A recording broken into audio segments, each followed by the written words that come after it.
Hello, hello, ladies and gentlemen. Welcome to a very special stream. This is not just an ordinary stream. Oh no, this is a very different stream because we are celebrating the 18th anniversary of General's 0 Hour. It's unbelievable. She's a teenager. She's trying to go out without permission and drinking behind strange locations, but now she can legally do so. It's all fine. It's all good. We're there. We've been there from the beginning, and we're here now, and we're still celebrating. The game's still alive, which is amazing. Guys, really think about that for a sec. Not many games survive more than 10 years, and very few are as active as this one is today, 18 years later. So definitely a very nice feat. And to celebrate, we're gonna have a very nice tournament, which actually is already going on. So yeah, well done. You missed it because it's already happening. Okay, most of you guys will already know, but let me put the link because we have 2 streamers for this tournament, and it's gonna happen simultaneously. So make sure to go over to Tsetson's YouTube channel over there. Just gave you guys the link, and go there, give him a like, and just say hello, Tsetson. And yeah, he's actually gonna be streaming matches. I'm gonna be streaming matches. And what we're gonna do is, well, basically, 2 people play a 1v1. We'll be observing, and then it's gonna be 1 match, and then the winner moves on to the next sort of bracket. And we're gonna do this whole tournament in 1 sitting, starting, well, an hour ago is when it started, all the way until the final. So it's gonna be cool, it's gonna be different, it's gonna be nice. And yeah, let's fire up the game and find some lovely people. And let's see who I'm gonna be casting. It's gonna be interesting. Let's see. There's a lot of people who signed up for this, as you can imagine. And I'll show you guys the brackets in a sec, because yes, they've already been going. And let's see, there's Little 9, and there should be Dumbstep, this guy. So these guys join.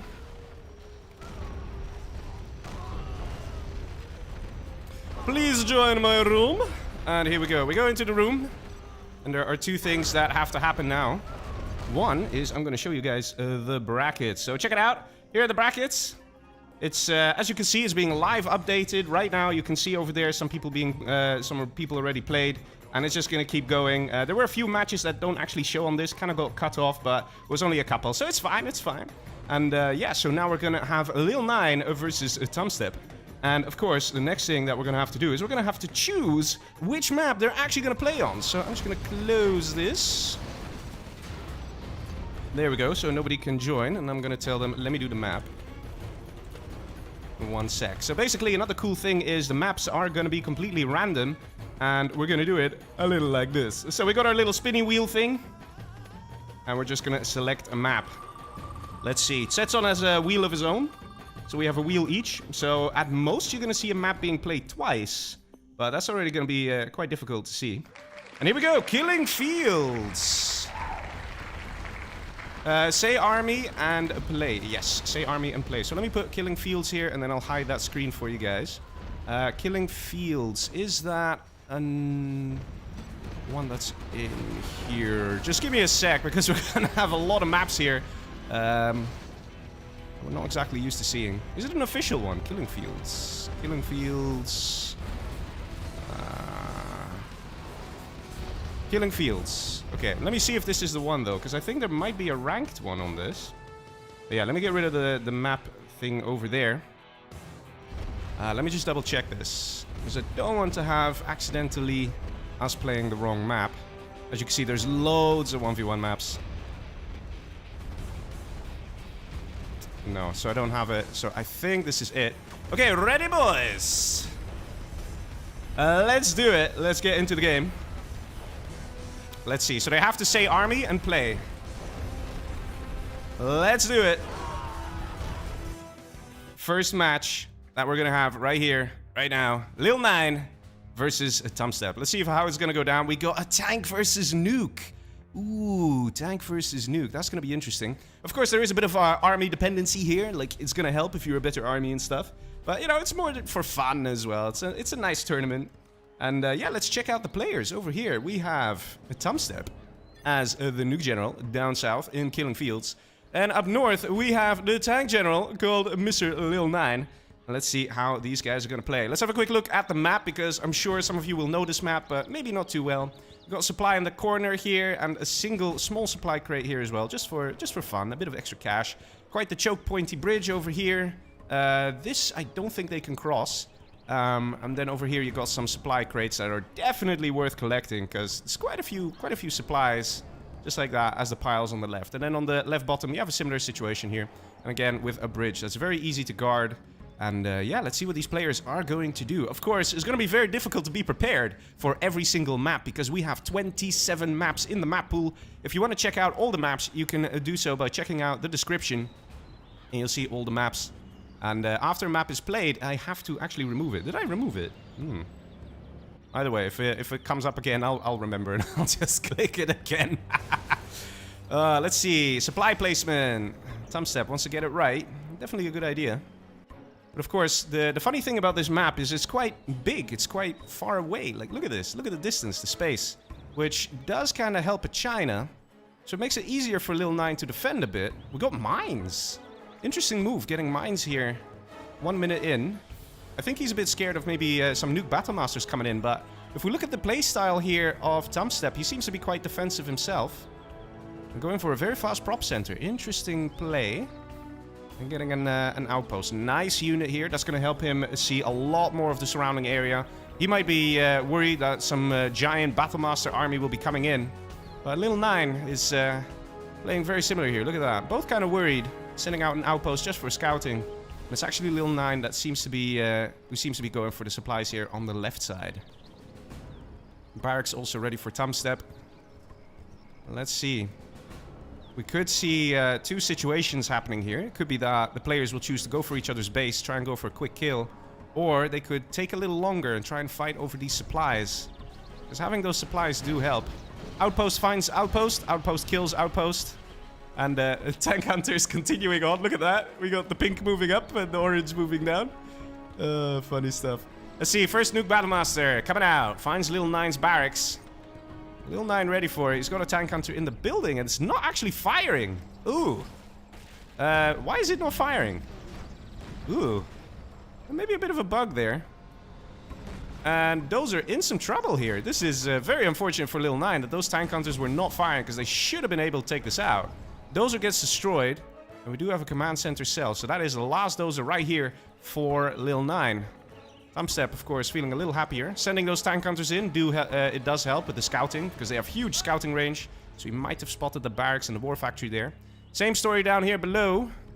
Thumbstep might be in some trouble, but he has an overlord coming in at the right time. Look at that. Should be able to take out these tank hunters as well as another outpost. Shouldn't be too much of a fuss, but he should try and keep that Dozer safe. ECM being microed, very nice. And it might still go down, but this threat will get destroyed. Gat tank coming out. And very nicely defended here. Let's see, on the left side we have Thumbstep already going for those supplies. Yeah, because the Dozer got destroyed here for Lil 9. It's a bit risky for Lil 9 to still come in and try and take this money. So right now it is looking good for Thumbstep. Got a Gatling cannon upgrade there to help taking out some of the troops. Don't know if that would be the right move there, seeing how you're fighting a tank general. Speaker tower is usually a better upgrade to get, because it does actually make your overlord more powerful. If you have a Gatling cannon overlord versus an overlord with a speaker tower one will win, because the speaker tower will heal and also increase the rate of fire. And Gat tank now coming in and take out some of those tank hunters. And so far this army is looking pretty good there, quite potent. We might see the assault coming in now from Thumbstep. Let's have a look. Gat tank coming in on the side, maybe to scout. But this guy's gonna get taken out. No problem here because of these overlords. Ooh, insta kill. Dragon tanks now coming in, but they need some support. There need to be a few ECMs out. Because the only real way the tank general can deal with these quite easily is through ECMs. Of course, ECM micro is very tough to pull off. Command center now going up for Thumbstep. He has two Dozers, but he doesn't want to play risky. He knows he's in a good position here. Slowly killing some units without too much of a fuss. And also sending a dragon tank on the left-hand side. Lotus at the ready. And it looks like Thumbstep is coming in for some pretty hefty attacks. The tank hunter here. Who's, there we go. Incinerated. Bunker going up. We only have one ECM here, so a bunker could be effective. Tank hunter is slightly out of position. But Thumbstep realizing the right side is completely open. We have some Battlemasters, but even they are out of position. And we have ECMs out of Lil 9 now. This can change a lot of things. Just a couple ECMs is all you need to shut down this whole army. In theory, with just 4 ECMs, you could shut down the whole thing and get some nice kills. All the units now rallying back. 2 ECMs, a 3rd ECM, and a 4th one. Oh no, that's never mind. Let's see, 3 ECMs. No, this guy's going the wrong way. Let's see, ECM disable coming in, going for the speaker tower one. You should try and micro this. Ooh. The other Battlemasters were slightly out of position here. And this is looking very tough and very difficult for Lil 9. Does not have the autoloader upgrade, so these Battlemasters do not fire 3 times in a row. That would have been helpful. The ECM did shut down the speaker tower one, and it did help a lot. And it looks like Lil 9 is pulling through here. Look at that. ECM's coming in and disabling the last one. Very nicely done. Hanging in there. But in all fairness, Thumbstep is level 3. And here comes that artillery barrage and the carpet bomb. Let's see where this baby is going to go. And it looks like she's going to go in the corner here. Very crucial spot. Artillery going in the left top. So that's going to be the supplies taken out. So that's going to make things very difficult here for Lil 9. No GAT tanks to shoot down this giant carpet bomb plane. So he's going to strike. Let's see. Trucks get destroyed, but so does the supply center. We're selling of the war factory here. Nice move by Lil 9. He gets the money back for it. And otherwise, I would have died for sure. So good last second save there. But the supply did go down. And we have a Helix coming in from Thumbstep. Look at this. Ooh, gotta be careful with that micro there. Tank Hunter's definitely doing some good damage to it. And ooh, Licks going down. A bit unfortunate there for Thumbstep, but he did destroy the nuclear reactor, which in itself is still a nice kill. Got a bit of a push happening here and some nice ECM micro coming out of Lil 9. He's trying to do it. He's trying to make it work, but when one ECM dies, it kind of changes everything as well. But one outpost trying to deal the damage here for Thumbstep. It looks like one of these overlords is going to die relatively soon. And again, the tank hunters here doing a great job. GAT tanks now coming in, maybe a little too late, but could he actually make it in time? Could he try and keep these ECMs alive? Going back into the outpost. Good move there. We're seeing the little wiggle of the outpost. Another Helix coming in. Now going for that GAT. There's a bunker in the back doing a bit of damage. It's not going to be enough. And down go the ECMs. Very nice engagement here. And we see the GG coming out of Lil 9. And it looks like Thumbstep is going to go to the next round. Lil 9 says good luck. And there we go. The win goes to Thumbstep. Very well played there. As a nuke general, he definitely used all he could. He went for overlords. He went for helixes. He used the carpet bomb, the artillery barrage, and everything. It was a bit of a risky move there with that helix up top. And through a bit of mismicroing there, it did get taken out. But so much damage was already dealt that Lil 9 could not recover. He needed to make it happen with that last push. And Thumbstep defended very nicely there. Well played. Okay, looks like we are gonna go to the next match. Let's see. Abuka and Dominator, please join my room. Let's see, are they here? We have not seeing Dominator. And do we see Abuka? Abuka. Not seeing Dominator or Abuka. Well, let's just host and see if they show up. I can already choose the next map.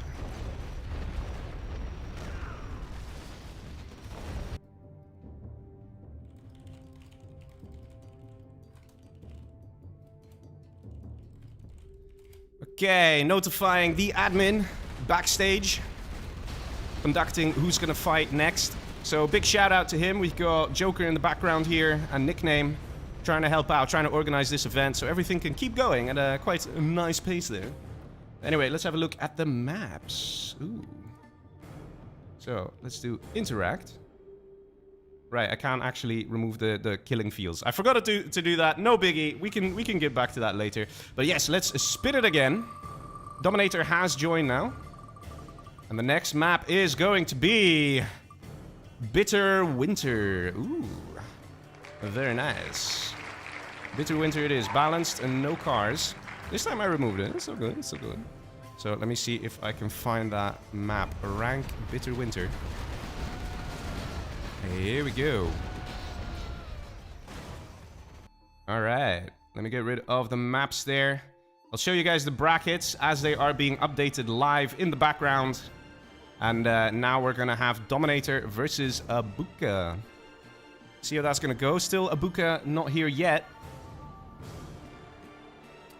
Oh, apparently Abuka not here yet.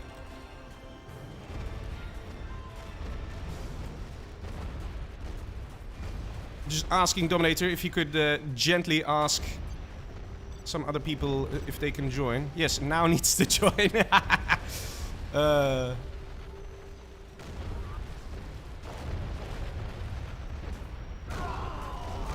Yeah, Abuka seems to have left the building. So Joker's now gonna send in Fargo and now. So yes, ladies and gentlemen, we have the big Fargino. He is back. And of course, we have more games going on right here, right now. You can check him out on Tetson's challenge. Now we're saying, Legionnaire, what's up? But yeah, guys, make sure to go to Tetson's challenge. Go there, give a like, and just tell him hello. Always appreciate it. And check out who Tetson is casting as well. Should be nice, right? Should be fun. So I'm gonna keep the brackets on so you guys can follow just a little bit while we wait for Fargo. Hello.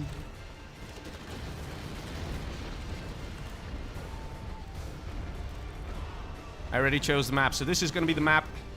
Bitter Winter, balanced NoCars.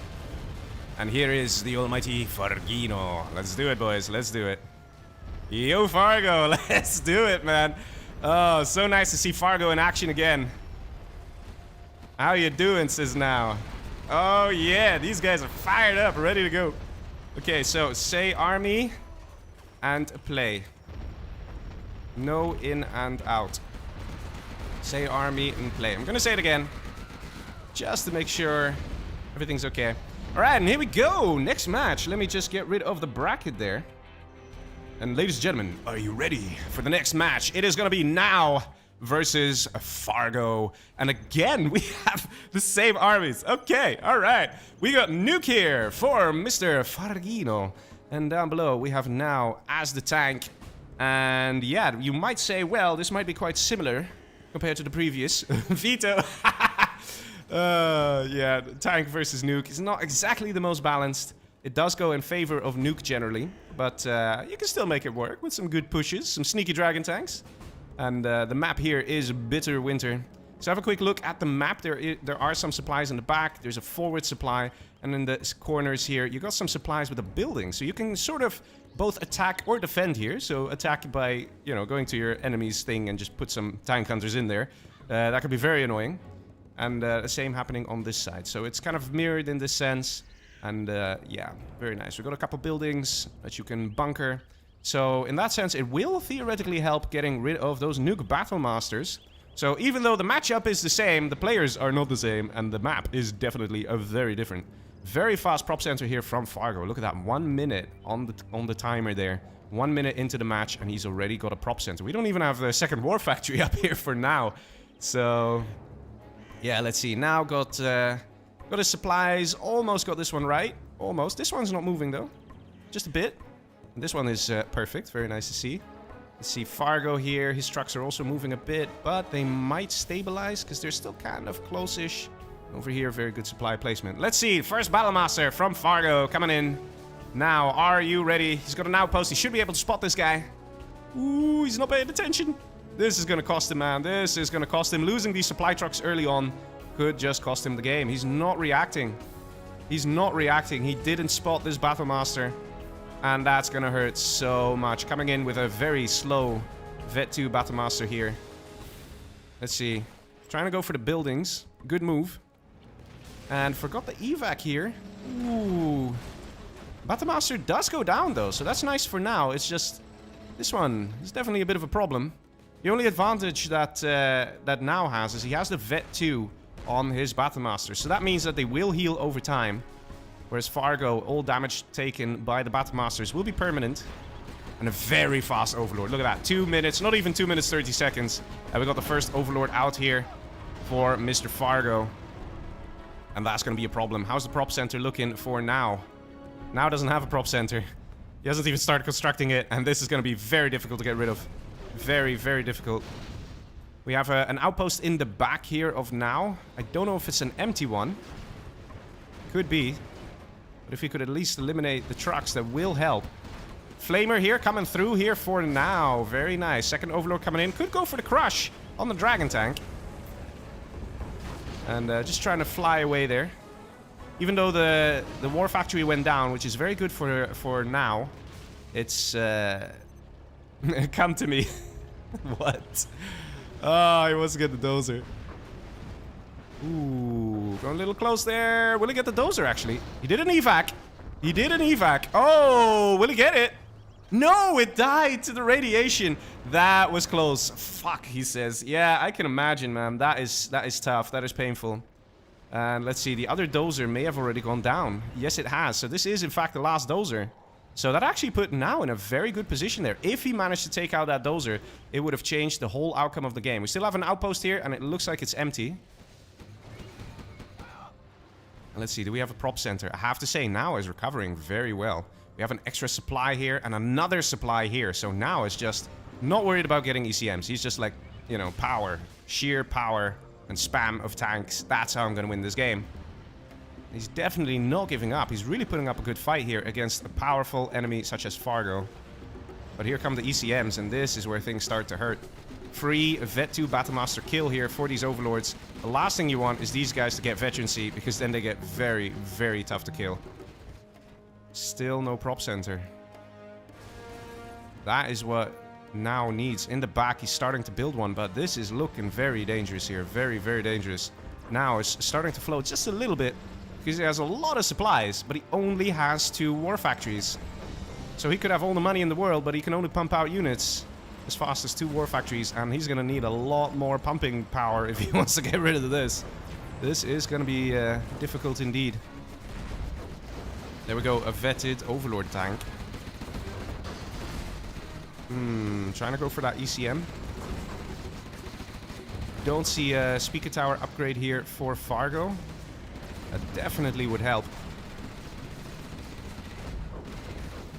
And what is the plan here? It looks like the prop has gotten cancelled. And the war factory has been established at the top side. We're going to have a counter push coming in. Where is that dozer? Dozer now building command center, and Fargo is level 3. Ooh, Overlord here at the ready from Fargo. Will he take out that dragon tank? Yes, he will. Easy killing there. Down below, the same cannot be said for now. No easy killing happening here for now. It's Fargo who's doing the easy killing. Very easy killing. One by one, taking out the Battlemasters. A Vet 3 nuke Overlord tank. That's not what you want to deal with. There's also a bug in the game where sometimes Vet 3 units, you can't disable them with an ECM. Imagine that happens to this Overlord. Now definitely made the mistake of not getting a propaganda center. Now trying to go for a helix. He's trying to get everything but a propaganda center, but he needs to understand it's ECMs. That's the only way he can win this. Barrage of ECMs. Command center has finished, and with it will come the level 4 general powers of China. That is a carpet bomber and an RT strike. Overlord here just kind of guarding on the side. I don't think this Overlord has spotted this war factory. A Licks going up. That will be sort of like a last resort attack. There is not much anti-air out, but there is a Vet 3 Gat tank, and those things absolutely shred. Here comes the RT going for the war factory down below. Or actually maybe the money here. The carpet bomber coming in, going across the map. Gonna find this here. He kind of guessed it. I'm pretty sure that he didn't know if there was something here. Maybe he waypoint scouted it. But here goes one supply center down. The second supply center gonna be taken out over here. Look, you can see he guessed it. He suspected there were trucks here. And got a bit lucky, only losing one truck. Overlord now here at the ready is gonna see these this Licks. Miss Micro here. Oh no! The Miss Micro! Oh, Fargo even with his smiley. Oh man, the Miss Micro is real. That definitely cost now the game. He had one chance, and one chance alone. He had to use the Helix. The question is, are there tank hunters inside? I don't think so. And that guaranteed the loss right there. Right there. Fargo paying attention, sending in that Overlord tank. That is what made a difference there. GG says now. Fargo continuing to the next round. Well played there. Look at that. Now collected so much cash. You could see it. He had so many supply centers. But the units created, even though it's quite high, it still could have been higher. If he had gotten an extra war factory out maybe a little sooner, or maybe went for a prop center, this game could have changed. And of course, he got quite unfortunate there that the crush. Let's have a quick look. And a short F in the chat would be nice for those tank hunters. Oh my god. Not even a TNT charge. It was just literally a misclick there. So very unfortunate for now. But Fargo continuing to the next round. Well played there. Alright, let's see. Wait a minute, Leggy. I am here. Dummy Abuka. Go, go, go. Is Dummy here? Is Abuka here? Let's do it. Looks like we're going to have a Dummy Abuka. And that means we're going to have a look at the maps. Let's do it. Next map is gonna be... What's it gonna be? What's it gonna be? Winding River. Ooh, that's one you don't see very often. Alright, Winding River it is. Let's have a look at Winding River. Winding River. There she is. A very interesting map here. I'll also flash you guys the brackets as they're updated. So they're updated live, boys. They're updated live. But yes, we can get started now. Gonna give you guys the link to Tsetson one more time. Okay, so say army and play. Firearms version would be better. The map pool says this one. So I don't think... Yeah, okay. Dominator unhappy with the map. But I don't think this is going to be much of a problem for him. We know Dominator. We love Dominator. He's a very good player. But, ooh, tank air. Oh, my God. Oh, God. He's not going to be happy with this. But actually, tank air is not that bad, though. But on this map, it probably is. We've got tank general here for Dominator. And at the top right, we've got air for Abuka. So, basically, tank air is not that bad because you get vetted GAT tanks for tank general. So you could just spam out, maybe from 2-3 war factories, spam out GATs, and just waypoint them over here, over the bridge, to the base of the Air Force. And the Air Force, what are they going to do? Send in Raptors? So that's kind of like a bit of a problem there for the Air Force. But because the map is kind of big, we might see something a little different. Maybe Abuka will try and put some defense up. Maybe Abuka will first just try and get some Humvees, defend, and then later transition to Stealth Comanche, which would be absolutely devastating on this map. We see interesting choice here of Dominator. Gonna put a supply for a single supply pile. But I think he knows he just needs that income. Even if it's gonna be very short-lived, he knows he's gonna need a dual war factories. He needs to pump out those GATs. He needs to go for it. Money over here, money over here. That's the money what it's all about. We got a war factory and a barracks going up. Looks like we're gonna see Humvees out of Abuka.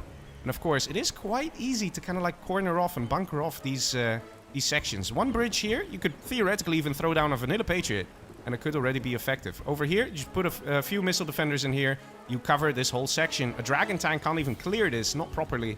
So it is actually quite a bunkery map that will be in favor of Abuka as the air general. Let's see, we got 2 war factories up and ready for Dominator. And a Humvee coming straight down the middle. Abuka not going to wait around. He's going to try and take out some of the trucks. Maybe do some damage wherever he can. We've got an outpost coming out of Dominator. He wants to try and populate the huts. Finds a dozer here. And it's going to have a nice, easy kill. 1 dozer down. 1 remaining. The dozer has run completely to the right-hand side. So things are actually not looking that great for Dominator here. GAT tanks now coming out. And they're going to be on the chase. They're going to try and take out this Humvee. And the Humvee going for the power. Good choice there. It's going to slow down the production by a lot. It's going to make it very difficult for Dominator to get units. It's going to take twice as long while he is low power. And, oh, never mind. He already built a new reactor. There we go. That's what I mean, man. Dominator's pro. He doesn't wait. He's like, oh, you're going for power? No problem. I'll get a new one up in time. But now this money has dried up. There was only 1 crate. And this might change the outcome of the game already. We do have a sneaky GAT on the top side. Dominator going to try and stop the income over here. The collecting for Abuka. And there is, in fact, a Humvee out. Look at that. Abuka very much paying attention here. Is he going to micro this, or is he going to waste it? It's always a bit tough to micro against a vetted Gat, but he takes it out. So far, Abuka looking like he's in a strong position. Dominator established another supply, this time here in the middle bottom right section. Getting a barracks up. He wants to try and put some tank counters in here. Keep this nice and secure. He knows there is a chance. There is a chance that he will win if he secures this money as a tank general. 2 supplies, very nice. Supply placement, not ideal, also because he had to quickly build a power there. So a bit unfortunate for him. And here come the Humvees already. Abuka has just been on the charge, and here is the last dozer of Dominator. Panic stations, boys. This guy in a lot of trouble. Easy to chase down, especially in this terrain, in this environment. And down she goes. Dominator definitely in a lot of trouble here. Barracks going down. And that kind of leaves 1 supply here, 1 power. This supply is pretty useless. And 1 supply in the base with the 2 war factories. Any of these buildings going down is a big deal. But hey, it's not over yet. Dominator, a big, strong pro player coming in. 2 Gats, gonna cam this firebase, gonna take it out. Gats actually are very efficient at taking out firebases. Look how quickly it's going down. And of course, we have the attack on the top side too. We have a Gat with an outpost. So the question is, what is Abuka gonna do? Gats are quite weak at taking out buildings. But a few tank hunters can already change that a lot. And we might see a dragon tank being pushed out of one of these war factories now to try and speed up the destruction of the buildings. We've got a dozer over here. Got a strat center as well. That could be the secret weapon for Abuka. Maybe he's going to use a carpet bomb. S&D is ready, and here comes the carpet bomb. He did not invest in the spy drone. The carpet bomb coming in. Lots of Gats. Might be able to take it out. Will he do it? Yes, he does. Oh, man, a few bombs actually get dropped. But the war factory is still very much alive. That is going to give a nice big motivational boost as well to Dominator. TNT charge placed on the Humvee. This is a close game, guys. This is a close game. Last dozer here, suiciding almost towards an army of Gats. Is he going to try and hide it in the corner? We'll just have to see. But so far, this is looking like Dominator still has a chance. Nicely defended down here. But these Gats have taken out the income. Abuka without any money whatsoever. He's got no income. And even the barracks scaffold got destroyed. Dominator can still take this game, and it looks like he will. We've got the selling of a war factory here. But with what units are you going to try and take out Dominator's Gat at the top? Oh, man. Abuka played very well here. He came very close, but at the end of the day, you cannot fight the Dominator. And he's like, my Humvee died. Yeah, the Humvee died. Last dozer gone as well.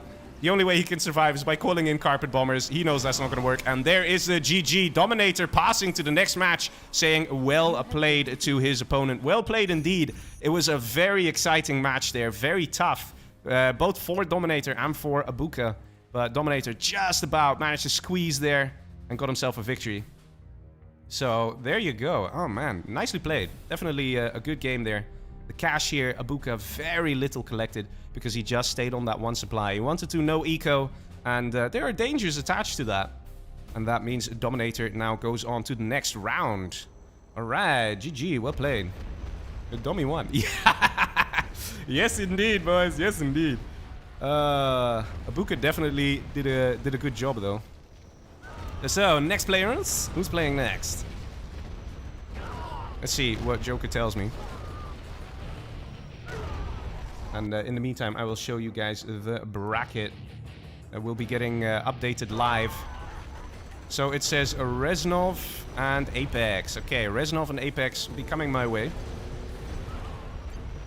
And let's go have a look at the next map. So you can see the brackets, they're slowly filling up. And we're going to do this whole tournament in one nice big sitting. Alright, let's have a look. Next map is gonna be... Ooh, it's gonna be Jungle Wolf. Yeah, that's nice, man. That's nice. That's a good one. Jungle Wolf. Let's see it happen. Let me select it. The guys are panicking, saying, do we need to play this map? No, it's okay, man. Don't worry about it. Jungle Wolf. There we go. Get rid of the map screen, and looks like the players are ready. Better this map, right? Yeah, I think they prefer it. Not really, says Apex. Alright, here we go. Reznov, you guys know him. You've seen him before. He's a very good player. And Apex, quite powerful as well. So let's see. Here we go. Tank versus a laser. Let's see how this game is gonna go down. Tank laser. Yes, boys. We got Apex himself as the laser in the top left corner and bottom right corner. We've got Tank General. That is Sup Reznov. So let's see how this is gonna go down. Tank, of course, can do some nasty things, sending out a load of gats to try and cripple the supply collection. Of course, Humvees can do quite similar things, taking out the supply trucks. So we'll just have to see how this game goes. And we might, of course, see a drop coming out of Apex. The map is not as big as the previous maps we've seen, so the players are a little closer. In fact, let me just do a quick scroll by. Look at that. You can send a Humvee from one corner to the other quite quickly. But of course, the same can be said for sneaky dragon tanks and Gatling tanks. So it should be good. Should be nice. Dual War Factory going up. Supply trucks kind of exposed here. Like sometimes we see the War Factory over here. Of course, that makes it a bit difficult because then this little building can get occupied. But sometimes we do see the War Factory here. But like this now, we could see later on Apex coming with a Humvee down the corner here. Just try and kill some trucks, and that's it. Let's see, we have a drop coming in. Let's see what's inside. Gonna be a couple missile defenders, perhaps? Yeah, quite a few, actually. Ooh. Forcing the trucks to run away. That's gonna slow down collection here. It's gonna have a big impact. Gat tank being sent out by Reznov. And he's not actually sending a Gat tank to take these guys out. Sometimes you see like 2 Gat tanks at the same time coming in because 3 of these guys can actually take out Gat tank. Let's see, we got the crashes coming in. Slightly risky. Losing 1 truck. But managing. Nicely cleaned up by Reznov there. Calm and steady and sending in that first Gat tank. Not caring. He knows if he goes in for a fast push, it might just throw off Apex. Just a little bit. Humvee now being loaded up. With a second Gat tank coming in as well. Let's have a look. So I can show you guys the action happening all at once. It's going to be a bit tough here for Apex. Dealing with vetted Gat tanks, always very risky. Now this guy's still sneaking in. And he's chasing. Very nice from Reznov. Just to kind of guide the Humvee out of the base. So the other guy can do some very nice shredding. Lots of risks being taken here by Apex. 1 Chinook going down. 1 Chinook going down. 3rd Chinook might just go down. This could be a very short game. Tank General just overpowering the laser. Let's see. Gat tank will probably go down here. Same over there. But the amount of damage dealt with these first few Gats has been immense. And the push will just continue. Reznov is not going to give up. He's going to keep pumping out units. In fact, we're seeing a prop center. What? Prop center going up in the corner of the map there. Interesting choice. He wants to make sure the prop center doesn't get found. Looks like Reznov might want to invest in some early ECMs. Just to kind of guarantee the death here of Apex, who is struggling. He is hanging on. He needs to get his Chinooks back to collecting. And I mean, now another Gat tank coming in. So Reznov playing this very well, very aggressively. Look at that. Another Chinook going down. Summing up basically this match here. Just all these Chinooks dying. Dragon tank dancing with a Humvee just a little bit. We've got a selling of a supply center. That only gives you 400 bucks. So we've got a bit of desperation kicking in here for Apex. Ooh. He's realizing he's so screwed. He's got no collection whatsoever. He needs to kill this. He needs to kill the incoming army. He needs to kill the Gat tank in the back of the base. Then he still needs to sell, I don't know, like a war factory. Just to try and get another Chinook out. So things really not looking good for Apex. Reznov playing this like a boss. Very aggressive. And here's that Dragon tank. The final nail in the coffin. GG Reznov. And there we go. Well played, says Apex. And that is it. Reznov taking the victory here. And moving on to the next round. Very aggressive there. And of course cutting off that income. Look at that. This guy, unbelievable. He started with 2 supplies. But he only managed to collect 6k in the whole match. Reznov collecting more than double. Oh man. Chinook after Chinook dying. That's what happened here. That was the strat of Reznov going for the Chinooks. And he definitely made it work. Well played there. Reznov moves on to the next match. Alright, let's see who's playing next. Who's next?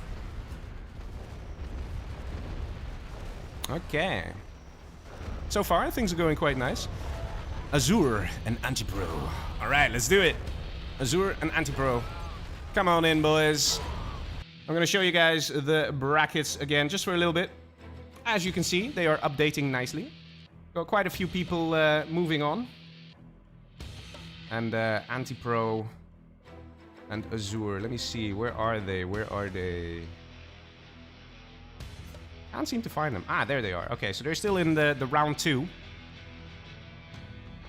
But yeah, let's have a quick look at the next map that we're going to be playing.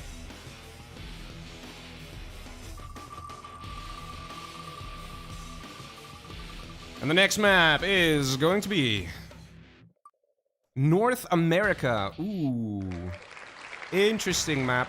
I always had mixed feelings about this one. Yes, you are up. In North America. It's actually quite an aggressive map.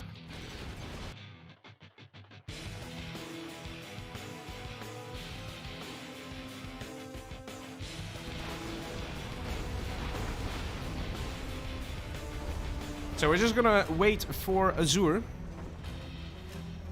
And I'm gonna leave the brackets on for you all to see. Anti-Pro, very good player as well. And he's ready for it. Look at that. He's saying, oh yeah, baby. He likes this. He likes this a lot. And talking about liking things, you should like this stream, because why not? It's 18th anniversary of Zero Hour. If that's not worth liking, I don't know what is. Just saying. Also, for all of you who are here, did you already check out Setson, who is also co-streaming this tournament right now? So I'm doing a bunch of matches. He's doing a bunch of matches. So make sure to check out his stream. Go to his channel. Go to the link I just gave you guys in the description. Go there, give a big fat like, and say hello. It's always appreciated. I'm sure he'll be like, oh, nice, everybody here in the chat saying hello. And yeah, me and him, both of us, we're casting this together. Anti-Pro said, let me go find him, because he seems to be missing just a little bit. Just a little bit. Someone in the chat is saying it's going to be Blar TV versus Dominator. Ooh, is that true? Let's have a look. No, where's Blar TV? Is he playing in this? Ah, he's going to be playing versus Shay, man. He's going to be playing versus Shay. Depending on if he beats Thumbstep. But in theory, yes, it's possible for him to play Dominator. It is possible. If Blar TV eliminates Shay, which would be a tough opponent, then he can meet him. Then he still has to beat Size, which is a tough opponent.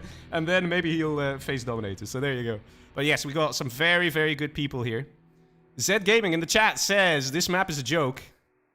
I think it is to an extent, but it's still actually a pretty good map, like aggressive-wise. Let me hide the bracket there, and I can talk a bit about the map. So basically, you got a little wall here, like a little mountain. Of course, the mountainous ranges. Very clever. Wait, we got Facey here. Facey, why are you here, man? Facey. Snakes.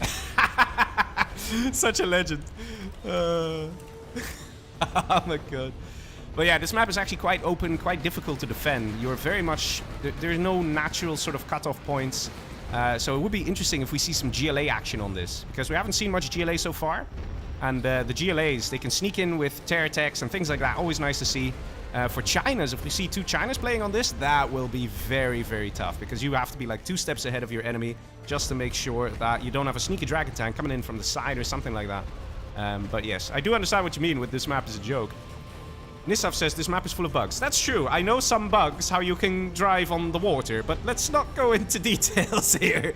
You know, let's not do that. Is he going in November? Would be amusing. Facey? Don't know, but I don't think so. Because of course, you know, work schedule and whatnot. And for those of you wondering, what's he talking about? Like going to this thing in November. We're actually going to have a real-life meetup event happening in the Netherlands in November. No excuse for him. Aww. Yeah, because Facey lives there. Auntie, where is he? Yeah, Auntie, what the hell, bro? Okay, it's not actually Auntie's fault. I'm just messing around. No idea. He's in the lobby.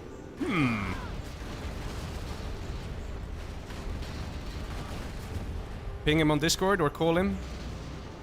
Can you do after this on Setson? No, I'm not gonna be casting Anti-Pro. No. Okay. Facey and Art Million. Art Million. That is a cool ass name. Art Million. Alright, let's do it. We're gonna have the Facey, guys. The Facey. Marksman in the chat saying Facey Snake. Yeah, man. We're actually gonna cast Facey. Always nice, man. Always nice. He's such a funny guy. He's so cool.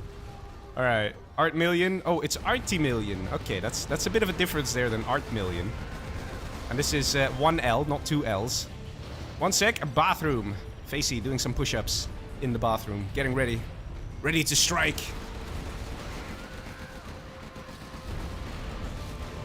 Alright, in the meantime, I can show you guys some cool moments that have been happening from the previous matches. Let's see. I want to show you guys Dominator's super sexy takedown of that B2 bomber. Check it out. This was not the previous match, but the one before versus Abuka. And look at this carpet bomber. It was so crucial. It had to hit to take out a war factory, but Dominator almost was just ready for it. It's like he knew it. He had all the gats in position and actually managed to shoot it down. That is so rare to see. That so early on in the game, a carpet bomber like that gets shot down. Facey says he's ready. Okay, let's go. Say army and play. Just, you know, very good that I tell everybody just to make sure. Easy. Yeah. Alright, let's do it. We got Nuke versus GLA. I'm very happy with those armies. But yeah, let's introduce the players. We got Nuke General here for Artimillion. And down below, we have a Foxy Facey as the GLA. Let's see how this match is going to play out. Of course, it's going to be nice for the GLA to come in with those tear attacks, like I said. And it's going to be pretty tough for Artimillion here to kind of have like a nuke presence going, like war factories and stuff like that. Let's see how this match is going to go. We're going to see tear attacks. I'm very curious. Either way, Facey wants to secure the money on the left. So does Artimillion. Artimillion trying to go very aggressive here. That could work. A very fast aggressive attack could make all the difference. And could actually cripple a GLA. Let's see. Technicals will soon be ready here from this arms dealer. But I'm not seeing Mr. T. He's a bit delayed there, actually. Maybe he did something else. Maybe he was planning something else. Or maybe he forgot to get the Mr. T's. Those are at the ready for the crush. And Foxy Facey gonna play with the dozer just a little bit to allow for the other tunnel to go up. Very nice. Red guard coming out. This is actually gonna be a bit of a close call. It's probably better to have this worker continue building because there is a chance the dozer's gonna miss. And the dozer gets the kill there on the worker. Very important hit. And there you go, boys. There you go. A new tunnel going up on the left-hand side. Looks like a Foxy Facey has lost this battle of trying to control the supply. Meanwhile, he does have a tunnel up on the right side here, so this supply is for the taking.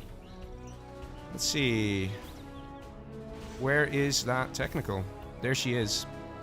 Let's follow this puppy and see where she goes. Foxy Facey moving in. Sees an airfield and a helix. He now knows he needs to get a load of quad cannons. Driving along the back, and out comes Terratech. Going for that supply, and down she goes. Very important hit there. Very crucial to make sure that the Nuke General is not going to become too dangerous. Supply center here for Artimillion, the second one. First one was destroyed. Will now have to be rebuilt, but Artimillion's actually out of cash, so it's going to take him a while to get that money. So that Terratech might just win Facey the match. Just because it's so hard for Artimillion to get his money now.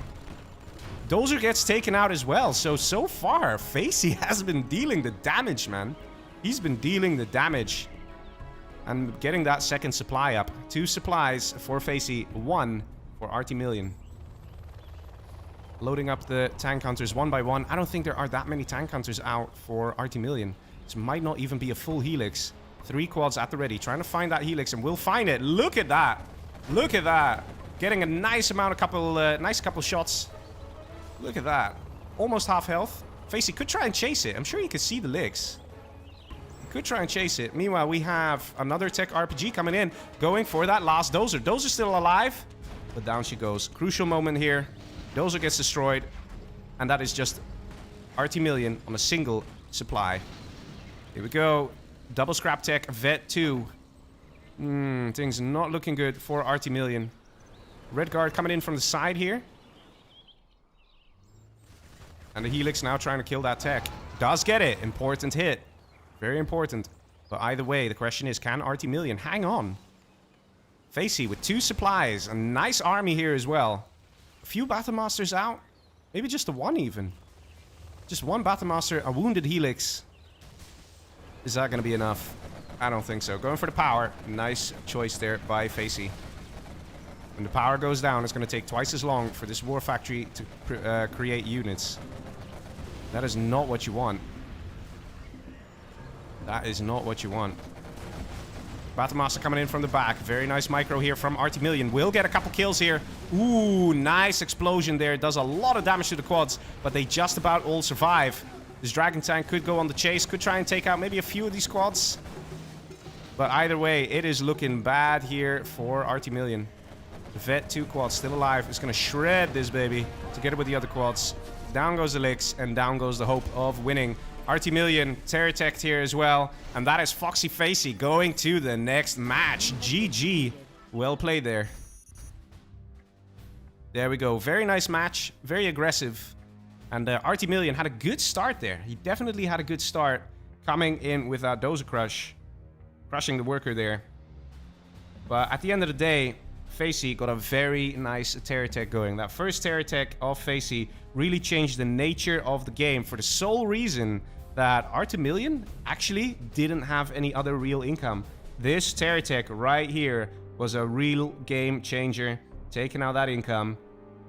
It was just very unfortunate for Artimillion there. He lost the match because of it. So well played there by a Foxy Facey. He goes to the next match. And yeah, here we go. Azure and Anti-Pro. Are they the ones who are going to play next? Or is that... Okay, so I will host. I host. And let's see if we get Azure and Anti-Pro coming in now.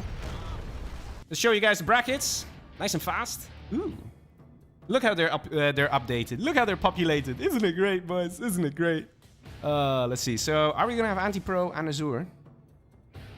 Let's see.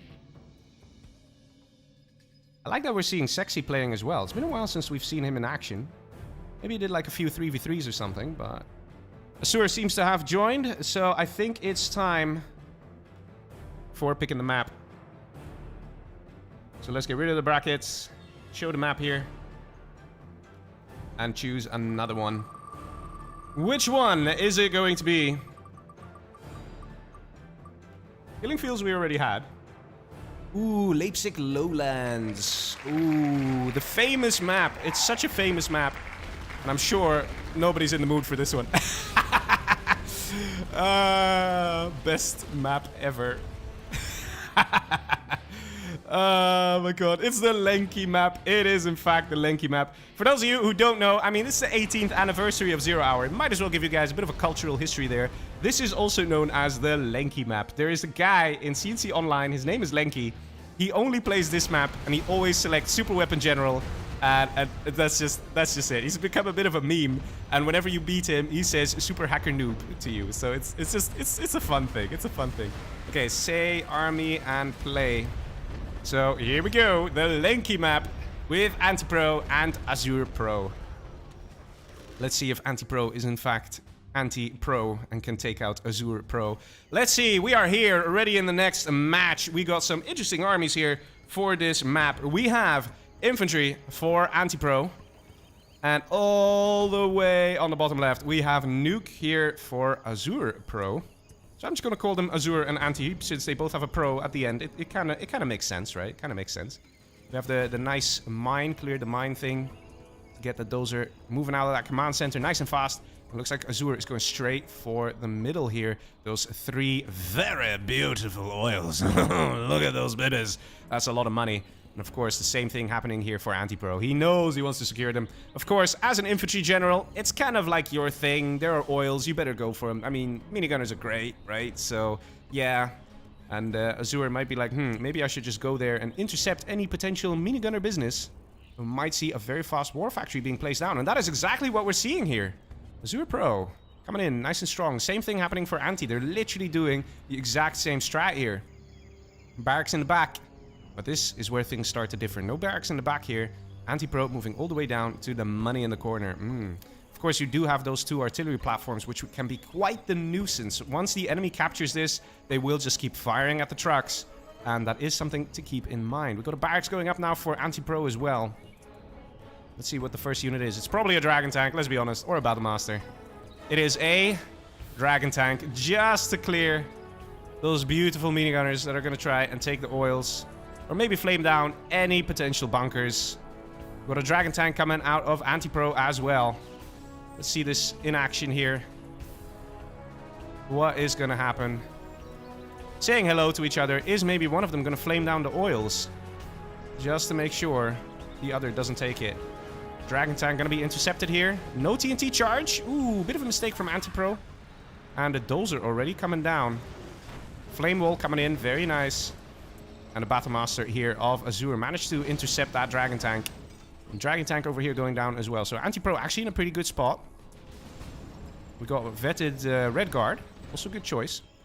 And down below we got a barracks first. So first the barracks, and then we're going to see the supply center over here nice and safe. Anti-pro floating a little there. Coming in almost 4k. He's going to send the first offensive unit going to the base. Battlemaster doing some good damage, but it looks like Anti is winning the war over here, and he can throw down a bunker. That's exactly what he's planning to do. He's got to be careful with the scaffold there. Meanwhile, we have a Battlemaster from Azure going in. Gonna try and harass the trucks. Absolutely brilliant move. But actually on the bottom left side, we do have a single barracks. That could be enough to take out this outpost, assuming there are no minigunners inside. We do have also a prop center, so we could see some overlords getting queued up. Let's see, a dragon tank here of Azure did manage to break free. And these oils still not captured. And we might also see a Lotus coming out here. That will be one of those game changers. Over here, we have the outpost causing some problems. Over here, the Battlemaster. It's literally, these guys are doing the same strats. Always so fun to see.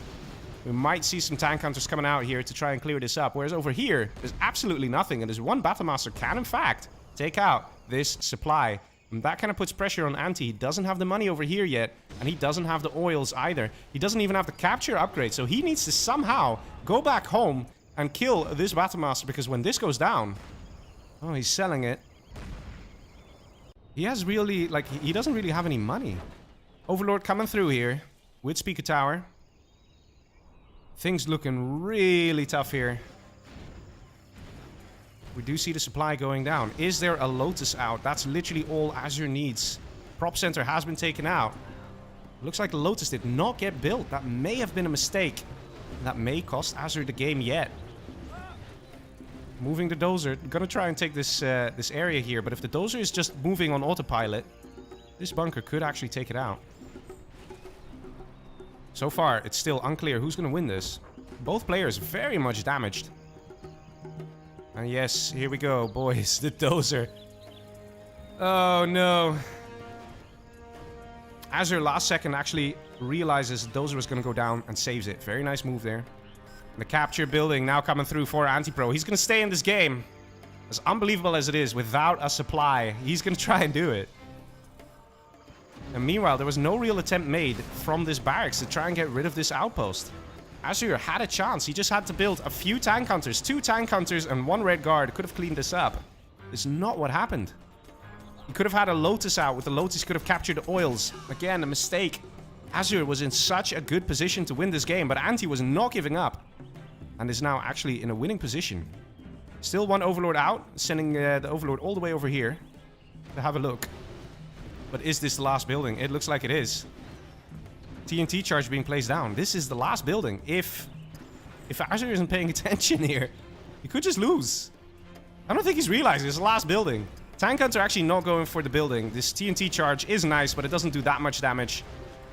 I don't think Anti-Pro realizes this is the last building. I don't think Azure is under the same impression. Lots of oils being captured now. Anti-Pro starting to get some good income. Got a Battlemaster around the back here. And actually, everybody's just kind of in a bad position, aren't they? Outpost coming around the back. And new building going up here for Azure. But he's just got no money. Red Guard do have the capture upgrade, so he needs to do it. Oh my god, this game, it could still go both ways. Because we have a freaking Overlord tank here. And that is tough to kill, even for an infantry general. 2 outposts down, that could do the job. There is that minigunner, that has to die for sure. Battlemaster now coming back. A supply going up for Anti-Pro. Dozer making a run for it. This game, man. This game's been unreal. Is he actually going to try and go for the crush? Ooh, what is he doing? No! Oh, and that signals the GG. There is no way, absolutely no way that Azure is going to take this game. One oil might get captured here, but that is going to be about it. That's not going to be enough income to then build a supply in the back, let alone a power plant and a supply, because he has no power. He first needs to get a power plant before he can get a supply. We have a random scaffold back here, and Azure surrenders. That is Anti-Pro moving on to the next round, but man, this was a close game. Definitely, Azure was in a really good position and could have actually won this game. Wow. It was a very, very close call in so many ways. With the Dozer almost going to certain death there. Anti-Pro was paying attention, sending out that nice tank hunter that did a couple of shots and turning it around. And if only there was a nice Black Lotus out for Azure, that would have changed everything. But eventually it ended with the last Overlord, the most powerful unit in the possession of Azure, getting taken out by 2 outposts. And that was it. Those outposts only got constructed because the oils got captured. A very, very close game there. Well played to Anti-Pro, moving on to the next round. Ooh.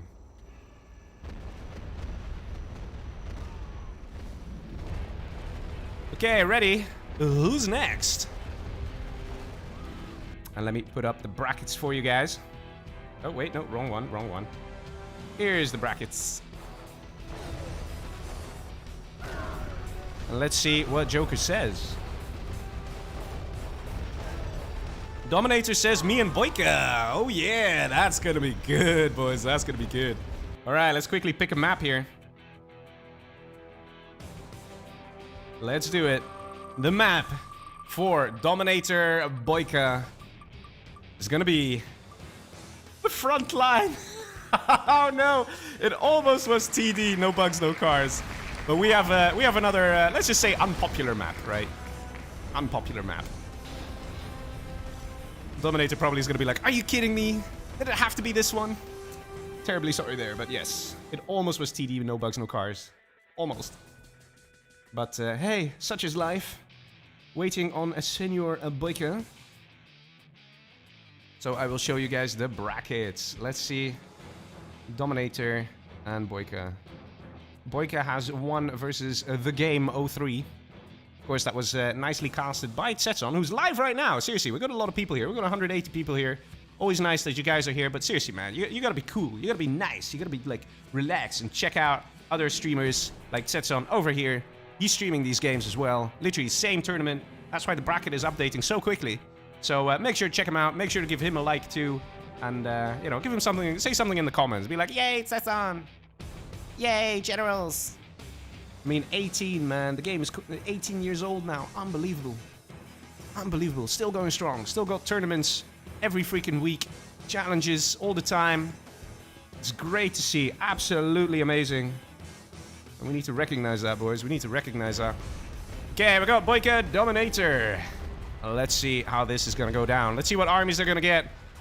One of these players will go on to the next round. It's all coming down to one match. You have to play like a boss. And of course, it is a little difficult regarding armies sometimes. Dominator already played as Tank General versus Air Force in the previous match. He played against Abuka. Abuka did a good job, but Dominator still reigned supreme. So maybe he won't have bad army luck this time. You know, statistically, it's 50-50, right? So, alright, here we go. Ladies and gentlemen, are you ready? Next match, we got Dominator versus Boyka. And we got Toxin Inf. Alright. Toxin Inf with a Toxin here for Boyka. And down below, we got Dominator as the Inf. Now, normally, most people would say, oh no, that's very unfair, because Inf will immediately die to Toxin, because, you know, Toxin Gamma can just easily kill infantry. But, of course, these games are not played based on, you know, those sort of standardized things that the game tries to teach you. Each faction, of course, has their own set of units, their own tricks. So, for example, we might see something like a Helix coming out of Dominator, which will definitely mess up a Toxin General. regardless of their chemical weapons. So yeah, there you go. To be honest, I think this might just be quite balanced as regards armies. And the map has quite a few buildings, so that would make things a little easier for Boyka there. Because he can clear these quite easy with just a normal Toxin Rebel, or even his own base defense, the Toxin Tunnel Network. He can clear all these buildings in case Dominator tries to occupy them. But a very forward dozer here from Dominator, building a supply. Boyka has not spotted it yet. But let's see what we got. We got a War Factory going up in the back. Dominator planning to stick to ground units. And the tunnel getting up here for Boyka. Nice positioning here with the tunnel, because this tunnel can clear all the buildings in this section here, which is going to be very useful. Supply truck moving in from Dominator, and this is what I'm talking about, man. Who thought that a supply truck could do so much? But it kind of does. Workers now have to run for it because the supply truck is coming, and that's going to slow down the collection here. And with one supply truck, Dominator actually can be quite effective. Also, boxing in the nice supply trucks, keeping them very safe. Technical now coming in, going to try and take out that supply truck here. Also going to man some buildings. The supply truck will leave some scrap behind, so we'll see. Dominator might move it out in the open, just so he can try and clear it with the barracks. No, going for the crash on the worker instead. But is there going to be scrap? Yes, there is. Going straight here to Boyka. Actually, Boyka not collecting it. He's kind of busy over here with a Mr. T. Having a little look. Minigunner at the ready. Very nice. Dominator, strong player, comes in with the minigunners. He does it. He puts the minigunners in the outpost. That's what you need to do, guys. And we have Dominator doing his signature move of getting a lot of bunkers here. 2 bunkers. Wants to keep this supply very, very safe, because he knows it's all about having that income to face your enemy. See, quite a few units have gone into this tunnel. Look at all the tracks. Let's see if we see a pop from somewhere. Maybe down here. Here we go. RPG going in there. And Technical moving to the right side. Boyka wants to scout and be like, hey, Dominator, did you take this money? Did you do it?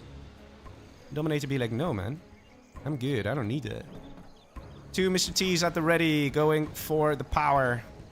Gonna slow down the production for Mr. Dominator. He's got a Dragon Tank slowly moving up.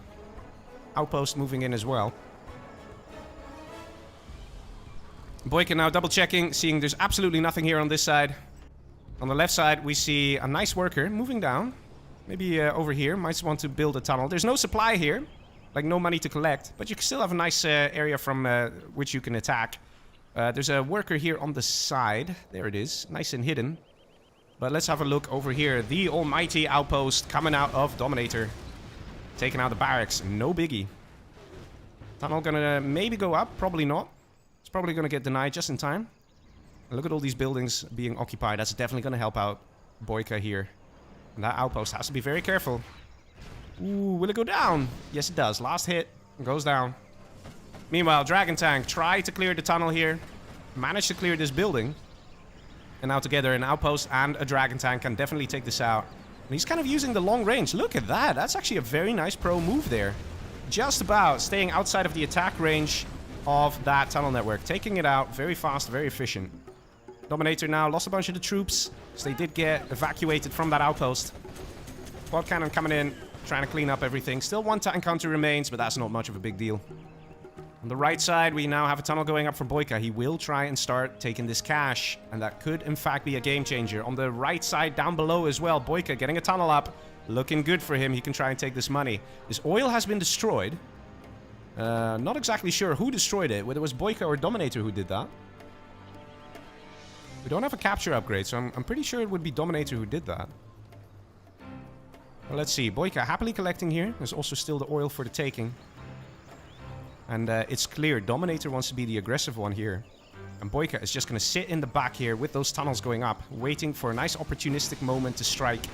And he's going to try and take out Dominator. Nice tear tech there. Oh, man. Great stuff. That's what Boyka does. And look how many tank hunters actually went down here. That was a nice full outpost. And definitely a worthwhile kill. Meanwhile, Dominator sending in more reinforcements. He's definitely not waiting. I thought there would be a chance with Sia Helix, because it's just so effective on a big map like this. But Dominator choosing to take a different strategy here. Outpost here. Does it have a minigunner inside? Yes, it does. Taking out the Mr. T. Palace now going up. It's going to be risky. Don't know if Boyka will be able to get this guy up in time. You will have to defend like a champ. Outpost now coming in. Big quad pop coming in here. Shooing away these outposts. And this one might just go down here. Ooh, coming quite close. Palace taking a lot of damage there. You can barely see how much has been... Like, it's almost got no health. So it was kind of nice there. Dominator almost taking that out. And that would reset the Palace scaffold. We have another tear tech on the right side. Or, no, just a normal Mr. T there. So Boyka's actually defending like a champ here. We got a scrapped up technical, also very good because they deal splash damage. And with 3 hits, they can take out tank hunters and everything. Even 2 hits, I think. Look at that. Ooh, bit of a miss micro. And the guy goes down. Meanwhile, down below, we can see a worker at the ready. Boyka wants to do some counter pushing. Looks like the tunnel's still here, still alive. And a supply going up for Boyka here. So even though it's looking like it's going pretty well for Dominator, the game's not over yet. Palace about to go up, and that means we can see a Jarman kill being pumped out of Boyka here. Jarman will help so much. Maybe, just maybe, we'll also see Scud launchers. Scud launchers for Toxin are quite weak, but they are pretty much strong enough to take out anything an infantry general can build, so still worth getting. Outpost now spots the tunnel going up. Boyka, can he actually do it? He's got a barracks in the back, and I'm telling you guys, that is definitely queuing a Jarman. Out of this little door is going to come a Jarman. I can guarantee you that. GLA's top sniper. I can easily take out a big blob of infantry. Outpost managing to stay alive. Good micro there from Dominator. This money's still available for the taking. And Dominator really just wants to go for a base push. You can see it. You can see that sort of like almost obsession. He knows he needs to take out this section and he'll have a good chance of winning. But maybe, just maybe, he should just go over here. There's a lot less stuff. And taking out a palace is very difficult unless you have Inferno cannons, unless you have MiGs. And Dominator has neither of those things. Does have a dozer just chilling here in his base. He could get a prop center. Oh, he got a prop center. There we go. We could see transition to Inferno cannons now. Here we go. Dragon tank just having a look. Maybe there's something here. Maybe there's a Boyka. And there we go. Finds it. Finds Boyka very happy. Now also getting a stinger sight. Toxin Rebel. I'm gonna go for the repair bay. Oil almost captured here. Just has to click and select. Tank Hunter going down. Good for scouting. A nice flame wall here from Dominator. Look at that. That's how you just take out the money without spending too much money yourself. Down below, we see a bit of a fight going on. Not really, not much. Just gentle harassment. The game's slowing down just a little bit. And here we go. Jarman Kell sniping the Dragon Tank. Dragon Tank now for Boyka. And things are going to get a lot more difficult for the infantry general. Still no capture here on the oil. Question is, can Boyka do it? Command center going up here in the corner. Good call. Very close to level 3 as well. So Dominator planning ahead and getting MiGs. He might be suspecting that there will be some battle buses being produced soon. And of course, battle buses can be very effective in this map because you can just sneak around the corner, deal some damage, and turn around. It's a big open map. So battle buses would be a good potential way of attacking. MiGs, of course, being an excellent counter to that. Oil capture now coming through for Boyka. And looks like Boyka's kind of taking it slow. He knows he's got the technological advantage. And he's like, man, I'm just going to chill here. I'm not going to rush things. I'm just going to gently wait until Dominator runs out of cash. And we'll take it from there. Dominator is slowly running out of cash. Look at that. 9k on the second supply. 6k on the main supply. That is only 15k. Speaker tower upgrade ready for Dominator. Nice to see. It's going to help the repairing of the outposts as well as the ECMs. Got a couple of MiGs ready. Got Black Napalm. No MiG armor yet, but does he even have 4 MiGs? I don't think so. So he's more likely to get 4 MiGs and then get the MiG armor. We have a bit of a push happening here. The worker might be in a bit of trouble. There is a MiG in the back. Got ECM in the mix as well. Very nice. Going to be able to take out this building. No problem here. Dominator going cool and slow. And doesn't want to make any big mistakes here.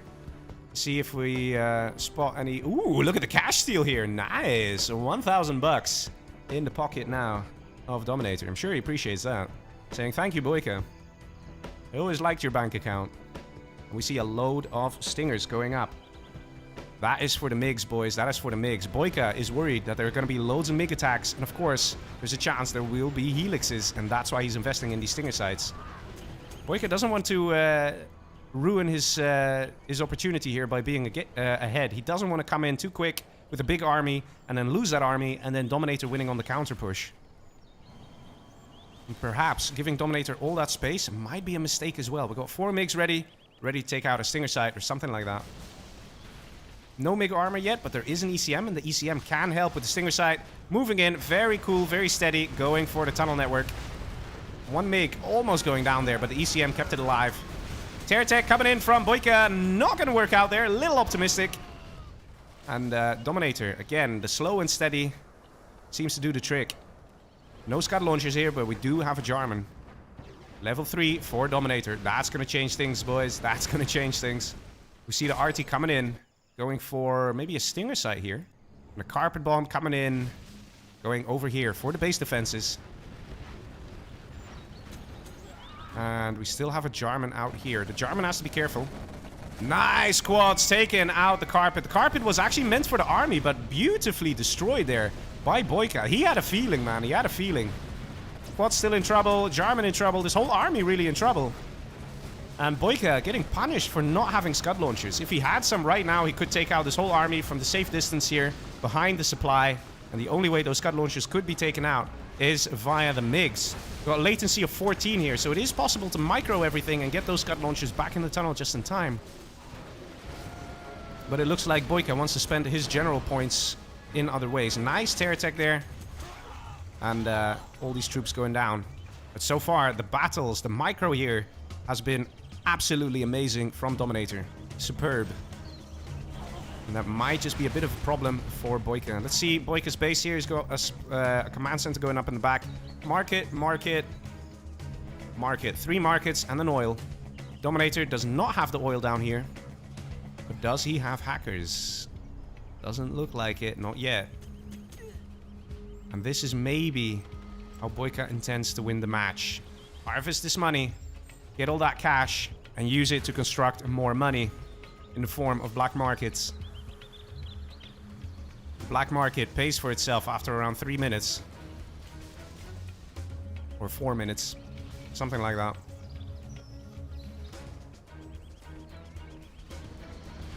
Dominator thinking about engaging over here. He's still a little worried.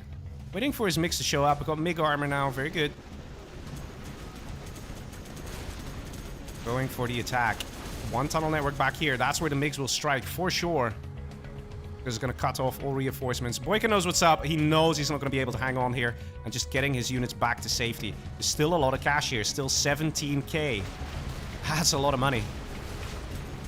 Push now coming in. And Dominator just getting more and more XP. Boyka not even level 3 yet. But Dominator already level 4 himself. Continuing the push with this army. The lack of Scud launchers is really gonna mess up Boyka here. It really is the only way to take this out efficiently. He keeps going with the Terror Techs. He's good at the Terror Techs, he really is. But Dominator is gonna be careful. That's not gonna work every single time. Building doesn't seem to be firing here. Now we've got a mine drop coming in. Lotus very good for scouting. It's going to drop on the barracks, just in case any Jarman Kells come out. And taking out some of the workers. Another Terror Tech destroyed. Things not looking good for Boyka, that's for sure. MiGs at the ready, a new supply being built. Dominator not relying on markets, not relying on hackers. He just wants the cold hard supplies. And he's like, that's going to get me to victory. Capturing command center here, Lotus. A very nice move from Dominator. And I have to say, excellent timing as well. Because capturing this means that right now, Dominator doesn't have to worry about level 3 Boyka that is soon to happen. And with it, the Toxin Rebel Ambush. No Toxin Rebel Ambush until the command center is rebuilt. And that's going to buy Dominator a lot of time, because command center takes forever to build for GLA. Nice attack coming in. MiGs flying in as well. Going for the quads. Last second there. ECM again helping keeping those MiGs alive. Not seeing Anthrax Gamma here. A bit of a strange move. Of course, Anthrax Gamma is a very good upgrade. Only 1,500, and it increases the RPG damage by 33%. That's a lot. And when you need to crack open these outposts, a couple of those hits really make a difference. So having a big damage boost there is definitely welcome. Dominator now very much deep in the base of Boyka. Can Boyka actually hang on? Still committing to no Scud launchers. Could be a mistake that might just cost him the game. Terratech again. He's doing a good job with them. But like I said, is it going to be enough? The Toxin of the Mr. T actually doing some good damage as well. Selling of the arms dealer. Outpost taking some damage. No rocket buggy either. Nothing. MiGs at the ready. Going for the Stinger. Stinger side going down.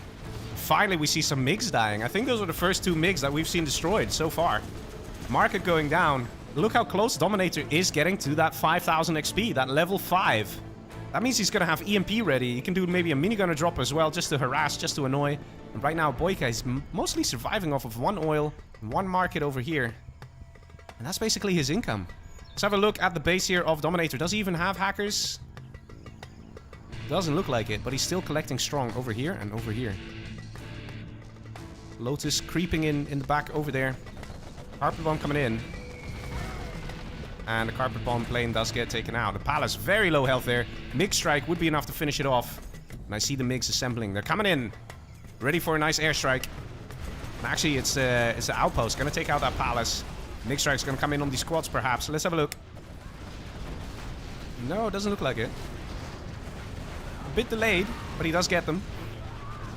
And here is that Toxin Rebel ambush. That was the thing that Dominator could have been afraid of much sooner, but look how much damage Dominator has dealt since that command center went down.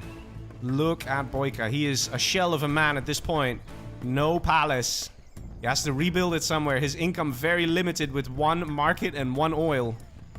Ugh, definitely not in a good spot. We have another plane coming in. That might just be the EMP. Dominator level 5. Maybe he's just going to EMP here just to annoy Boyka. Why not? Really, just why not? Let's see. It is an EMP, boys. It is an EMP. Just to slow him down and rub it in, saying, I'm level 5. What you gonna do? We might see a Lotus capture here on the arms dealer. Will be a nice, easy capture. And look how the map has colored red. Buildings being destroyed here preemptively by Dominator. He doesn't want to see random rebels going in and clearing stuff. The MiGs getting ready. Dominator starting to float just a little bit. 4.5k. He knows. He's nice and relaxed. He knows. He absolutely knows he's won this game. Boyka in a really tough spot. Mine drop coming in. Gonna go for the tunnel over here. Just to make sure this Lotus stays safe. In case a quad cannon were to pop out right here, right now. But that's not the case. The sell of the arms dealer has to happen. And now going for that barracks. We could see a reaction here from Boyka sending in the Tox RPG, the Tox Rebel. Doesn't look like that's the case. Doesn't look like he's doing that. Boyka now floating 5k. I mean, he's very much gotten no income, so I think Boyka is kind of like wondering, what the hell do I do? He can't really seem to come up with a good solution. You have to understand, guys, he actually has to build a supply stash before he can build an arms dealer. That's how beaten up Boyka is right now. MiGs coming in. Might just suicide going straight for the oil, because Dominator knows that that's what it's about. Get rid of the oil, and then the last market, and that means no more income for Boyka. And that's worth sacrificing a couple of MiGs, because it would be a game-ending move. MiGs flying in circles here. Might go for this tunnel on the right. But even if this tunnel goes up, there's not much that Boyka can do here. Waiting for the tunnel to complete, just to make sure to take it out. And that is going to cost Boyka $800. And for what? Toxin Rebel coming in on the chase on the infantry. MiGs here available. Could just send 1 MiG, take out that guy. And, ooh, here we go. Looks like a carpet bomb took place. And the oil's been destroyed. So it's just literally this market here. That's it. Got an arms dealer in a very awkward spot in the corner. But that's literally what's happening here. Boyka has no choice but to go very much in the corner there. In the back. Tunnel gets destroyed. Hull still survives, so it will rebuild. We've got... Ooh, this is a fancy building. Look at this one. Look at that. Even has little spinny things. Funny. Anyway, let's see. Left side. This all Boyka has. And he doesn't have much. He doesn't even have money to get a palace going. He's got nothing. Absolutely nothing. So it looks like Dominator is going to go to the next round. I expect to see the GG any second now. Because there's literally no income apart from a single black market. Dominator, is he going to switch it up to hackers? No, he's going to switch it up to helixes. He wants to take out Boyka. He'd rather close the game than play it super safe and getting some hackers. And he's definitely right in this situation. Look how many supply trucks. But this is actually the only income for Dominator. But we're at a point that literally with just the general powers alone, Dominator can win this game. This is literally the last bit of income. Just take it out. And Boyka dies. Lots of MiGs out as well.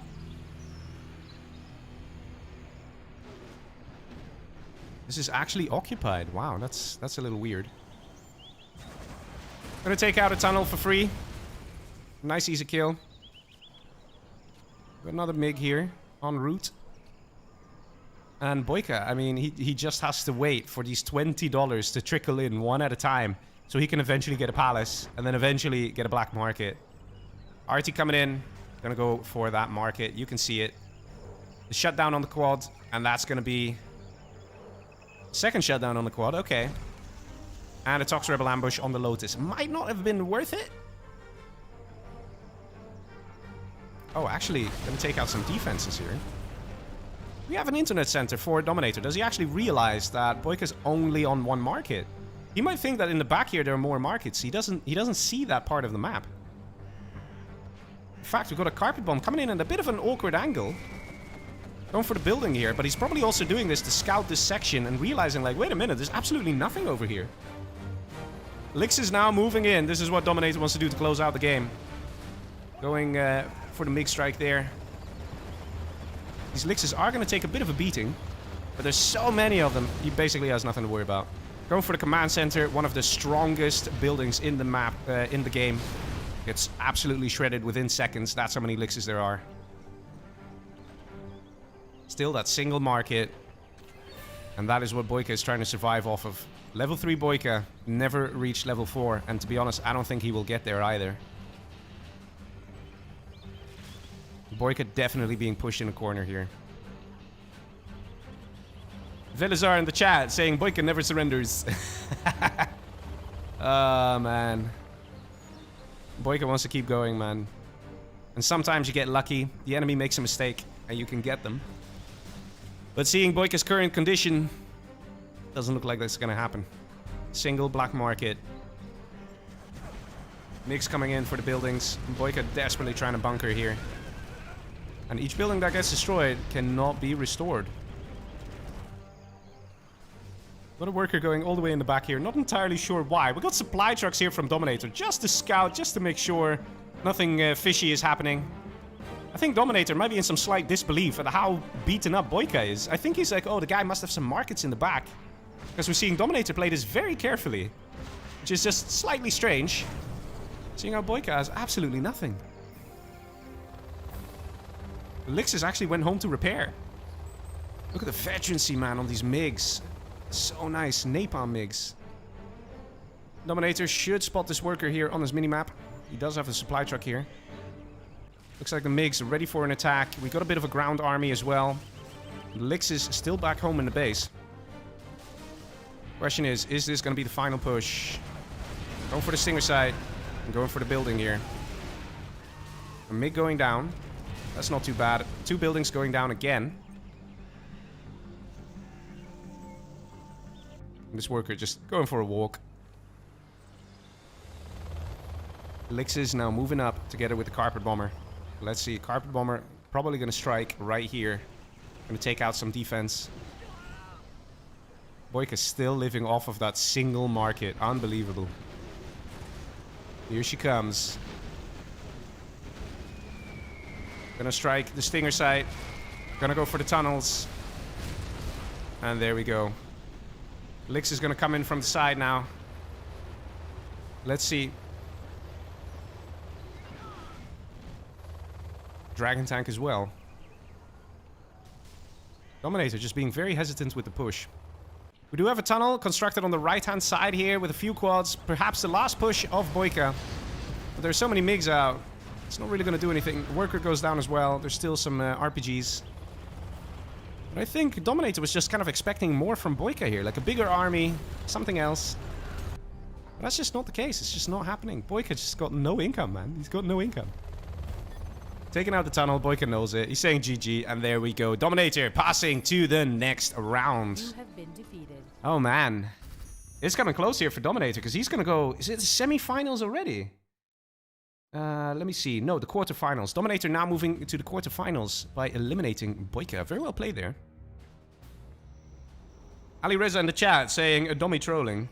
Well, I don't know if he was trolling, because at the end of the day, it's a single elimination. When you mess up and you lose the game, you are out of this tournament. So maybe Dominator's like, you know what, let me play it safe. Rezanov, Fargo. Is that what I'm going to be hosting here? I think so. Let's do it. Let's go to the next match. Let's see, we got Rezanov coming in. Let me show you guys the brackets, because we just had a quite long match there. 25 minutes. Let's have a look at those brackets. We got Shay actually also moving in to the quarterfinals. Let's see, we got Fox in the quarterfinals, Facey's in the quarterfinals, and Dominator now as well. So it's going to be nice. We're going to have Rezanov now. Rezanov is going to be facing off against... Who was it? Let me have a look. Not seeing Rezanov here. Where is he? Where is he? Where is he? Maybe he's under a different name. Yeah, I can't see him. Who's he facing? Who are you facing? Anyway, let me look back at the brackets in a sec. Fargo. Let's see. Fargo. Let me see if I can find Fargo here. We're not seeing Rezanov. Fargo. Oh, Rezanov is known as basketball. Right, there you go. He's known as basketball. So that's why he's at the bottom there. And yeah, let's have a look at the next map. Let's see, let's see. It's gonna be Sand Serpent. Sand Serpent Balanced is gonna be the map. Let's put it on there. And Sand Serpent, where are you? All the way down here. I'm gonna find it. Sand Serpent Balanced. That seems to be the one. Not a bad map to play on. And there we go. Let's close the map here. We go back to the bracket. And we wait for Fargino to come back. And I'll show you guys some cool clips from the previous match. That was a Dominator versus Boyka. A lot of action actually happening there. I have a lot of clips too. Oh my god, I have a lot of them. And let's start from the beginning. We had a very nice dragon tank here coming in. Look at that range. Very nicely played from Dominator. Paying attention to those things, man. You can outrange based on the terrain here. And definitely making use of it. Very pro move. Things like that definitely helped out. We also saw some very nice terror attacks from Boyka. Check it out. Look at this. Coming in. Taking out big chunk there. Big army. Joker came in the chat and said, Fargo went to the bathroom. Dominator definitely enjoying his dragon tanks. Check out this flame wall I'm about to show you. Look at this. Getting rid of that income there for Boyka. Very nice move. Very effective more than anything. But at the end of the day, it was the powerful armies, man. The powerful armies of Dominator made such a difference. Nice terror attack again, but it was just so incredibly difficult. Alright, looks like Fargo has joined. Hello, Mr. Fargo. Are you ready to play?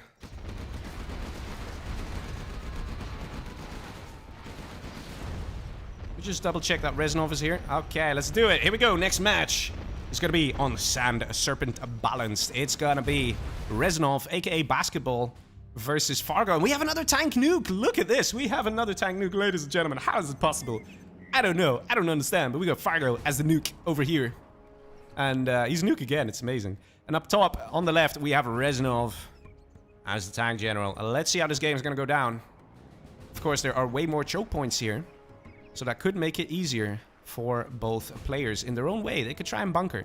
We've got 3 supply piles on the side here. This is a bit of a change. Before, in the original Sand Serpent, you had 3 supply piles just on this side, but not on this side because it's totally unbalanced. So in this balanced version, it's on the side here, so you can still move in your units. It doesn't quite cripple everything.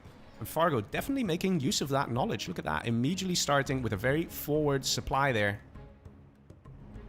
Reznov, on the other hand, seems like he's going to go down. So in this map, a lot of this stuff comes down to this money in the corner. 2 big supply docks. Whoever can keep control of those will definitely win, especially once they have control in the mid-game. Once it gets to the mid-game, then those things, they make a big difference. Of course, there are also loads of oils. We got 1, 2, 3, 4, 5 oils in this map. It's quite a bit of oils. If you want to have a rough idea of how much money an oil gives, if you have 2 oils, it's roughly the same as 1 supply. So imagine being like a bowler, having 4 oils. That's like having a bonus 2 supplies. That's a lot of money. Tank Hunter moving in here from Reznov. A very good move, because you are going to see a lot of Battlemasters going everywhere. Bunker going up. It could be intercepted, maybe. Maybe. Going for that dozer. Will he get it? Will he get it? He could get it. Depending on the dozer, depending on the micro here. Fargo, are you going to traffic jam that dozer? No, you're not. Nice move there. Keeping it alive. Very important, very crucial. Red Guard moving on the top side. But Fargo is here with a nuke Battlemaster ready to intercept the Red Guard. There is the capture upgrade already. Look at this. Reznov with his Red Guard in position. He's going to go for the oils. That's what he wants to do, but he has to be fast. If he wants to get the oils, he better start doing it now. There we go. 1 capping, 2 capping. And that's what he's going to get. Just 2 oils. Still nice. It's pretty much like a supply. Like I said, and of course, Fargo being here with a fast deny. Dragon tank coming out as well. Ready to clear that building. But this 1 oil for sure will go up for Reznov. Reznov also with a very fast supply here. Not the best trucks, but I guess he just wants to stay away from the buildings. He doesn't want things to start damaging. And we got a sneaky Dragon tank coming in. We got a Lotus here as well. Oh man, this can go very nasty here for Fargo. If this Gat refires, oh man, easy Lotus kill. Easy Lotus kill. Oh my god, no way. No way. Fargo, the luckiest Fargo in a century. Managing to keep that Lotus alive because Reznov was not paying attention. Of course, Reznov has plenty of other things to look at, but that Lotus surviving on 1 HP and also managing to capture the building. Very lucky there. A Lotus is expensive, boys. She's like, what, 1,800 bucks for a nuke general, something like that. It's an expensive unit. This Gat tank almost ready for the deny, but we do have, of course, a Dragon tank from Reznov that has snuck in, has destroyed a war factory now. So Reznov actually not in a bad spot. He's doing rather well, but we do see those fast overlords out now from Fargo. Red Guard coming in for the capture. This is the 2nd oil now belonging to Fargo. We have a Flamer here taking out the other oil of Reznov. It's going to get taken out by the Battlemaster. No biggie. New oil going to go up. Very likely it's going to finish. Another Red Guard moving in as well, but there's 1 Overlord. Looking a bit scary. At the same time, it's a single Overlord on his own. It's not going to do that much. A tank general should be able to intercept that. Also, no speaker tower upgrade yet.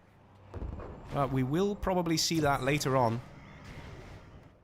I think Fargo was thrown off guard just a little bit with that Dragon tank coming in. And also very lucky that that Lotus survived, I have to say. Those are the things, man. Those differences could be literally the difference between winning a match or losing it. Red Guard coming in. Will he capture it? He might. Just about doesn't manage there. Again, very nice for Fargo. Definitely having a good time here. Oil captured for Fargo, oil captured for Fargo, and oil for Fargo. I have to say, he's in a good spot. Money over here for Reznov, and we have the capture of the reinforcements pad, which gives a Battlemaster every 2 minutes for Reznov. Not bad. Oil being attacked here. ECM, ready to target. Ooh, nice dodge there from Reznov. Evading that disable. Capture complete here. But there is Fargo's Lotus out. Oil destroyed. One big difference that will also help Fargo is when he gets level 3, he can get a command center that will drop very nice carpet bombs. Fortunately for the tank general, carpet bomb is not available until they are level 5, as unbelievable as it is. And those things can make a big difference too. Carpet Bomb is so powerful in these kind of matchups. Nicely defended here by Fargo, pushing back Reznov into a corner. Got a tank counter here, just chilling. Some units chilling here as well. Not much defense coming in from the side here from Fargo, but there are quite a few units out, so he could defend with his units. Now I have a Red Guard coming in again, a Battlemaster as well, just to make sure a Gat Tank isn't going to eliminate it. And the Lotus gets spotted. Gat Tank ready as well, and down goes the Lotus. Nice, easy kill there. 1000 XP for Fargo, 500 XP for Reznov. Things not looking good for Reznov here. There was a brief moment that he was doing a really good job and got quite far. But it looks like the tides are turning. Let's see, we still have a dozer back here for Reznov. And the capture now comes through.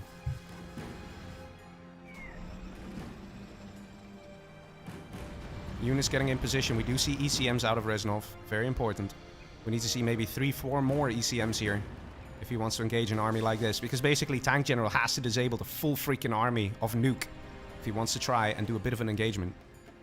It might sound impossible, but it is possible, and these are good players, both of them. They are capable of doing it. Reznov might lose a Battlemaster here through TNT charge. Bit of a shame. It's a free Battlemaster here now again. And Fargo planning to come in and get rid of this supply. That's going to be a crucial hit. If Fargo eliminates this supply, then he's basically very well on his way to victory. Battlemaster trying to sneak in, do some damage, and we have the command center up for Fargo. Fargo also level 3. So get ready for a Carpet Bomb, get ready for an Arty Barrage. Things are gonna get ugly from here on out.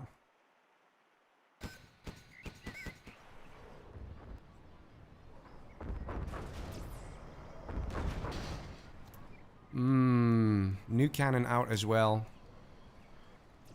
And I want to see that Carpet Bomber coming out of Fargo. You can easily just go for the trucks here. Because right now, the income of Reznov is abysmal. It's a single supply in the base and 1 oil. That's literally all the income.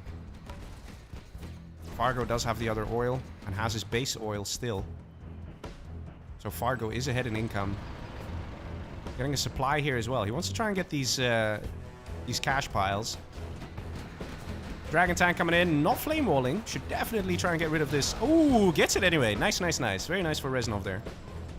New cannon now moving in position. Still no speaker tower from Fargo. Definitely a noob mistake. People really have to start learning to get these basic upgrades, man. Such a shame. Autoloader is ready for Reznov. That's going to make those Battlemasters a lot stronger. Around 25% stronger, in fact. An RT now coming in. And a Carpet Bomb as well. Carpet Bomb is going to go for maybe the War Factory or maybe the supply. Let's have a look.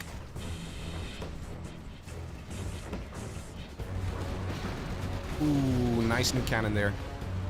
Dealing some good damage. Carpet Bomb coming in. Going for the Prop Center. And the War Factory. Reznov in a world of trouble, that's for sure. That is for sure. Those are going down here. He does have a command center, so not that big a deal. Reznov has a nice Lotus here as well. ECM disables coming in. And we got the shutdown on the Overlord. There's going to be some nice kills here for Mr. Reznov. Might help him reach closer to level 3. Overlords give a lot of XP, as you can see. Look at that. I think it's 200 XP per Overlord. It's a lot of XP. But Reznov is just in so much trouble. Overlord's now coming in on the left-hand side from Fargo.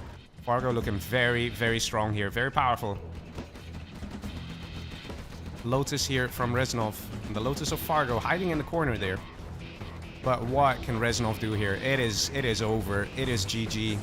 Army now slowly running back. Selling buildings to kind of clear the space. And this ECM needs to disable the Overlord. Miss-microed here. Gets taken out. We got a new cannon, 2 Overlords. GG says Reznov. GG says Fargo. And there we go. Fargo moving on to the next round. And he is going to face off against a Dominator. Oh, man. That's going to be good. That's going to be a nice game. That's going to be good. I'm ready for small Dommy. Is Dominator here, though? Is he here? Is Dominator here? Dominator's actually warming up against Sexy there. I'm gonna take a short bathroom break. And I'll play you guys some nice clips from the previous match. And then I will come back. So, be right back, guys.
And we are back.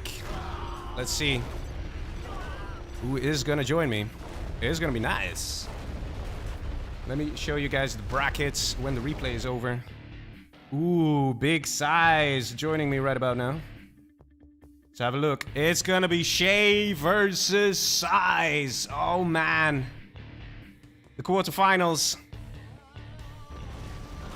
The quarterfinals. It is happening, boys. It is happening. Wait, let me tell the players it's not this map.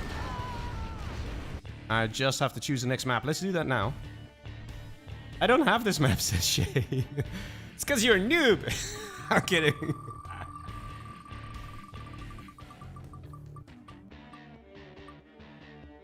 And the answer is Dust Devil. Ooh. Nice map. With the two oils in the middle. Okay, players, are you ready? I'm gonna show you guys the brackets just one more time, nice and fast. Oh man. Right now, Setson is actually gonna be streaming Dominator versus Fargo. If you guys wanna check that out, then you gotta go over here, son. You gotta go over here and check out Setson's stream. Go there. If you haven't gone yet, give it a like. Always nice. Let's do it. Let's play. Right here, right now. We're doing another semifinals match. We are doing Big Size against Shay. It's gonna be good on Dust Devil, the official map.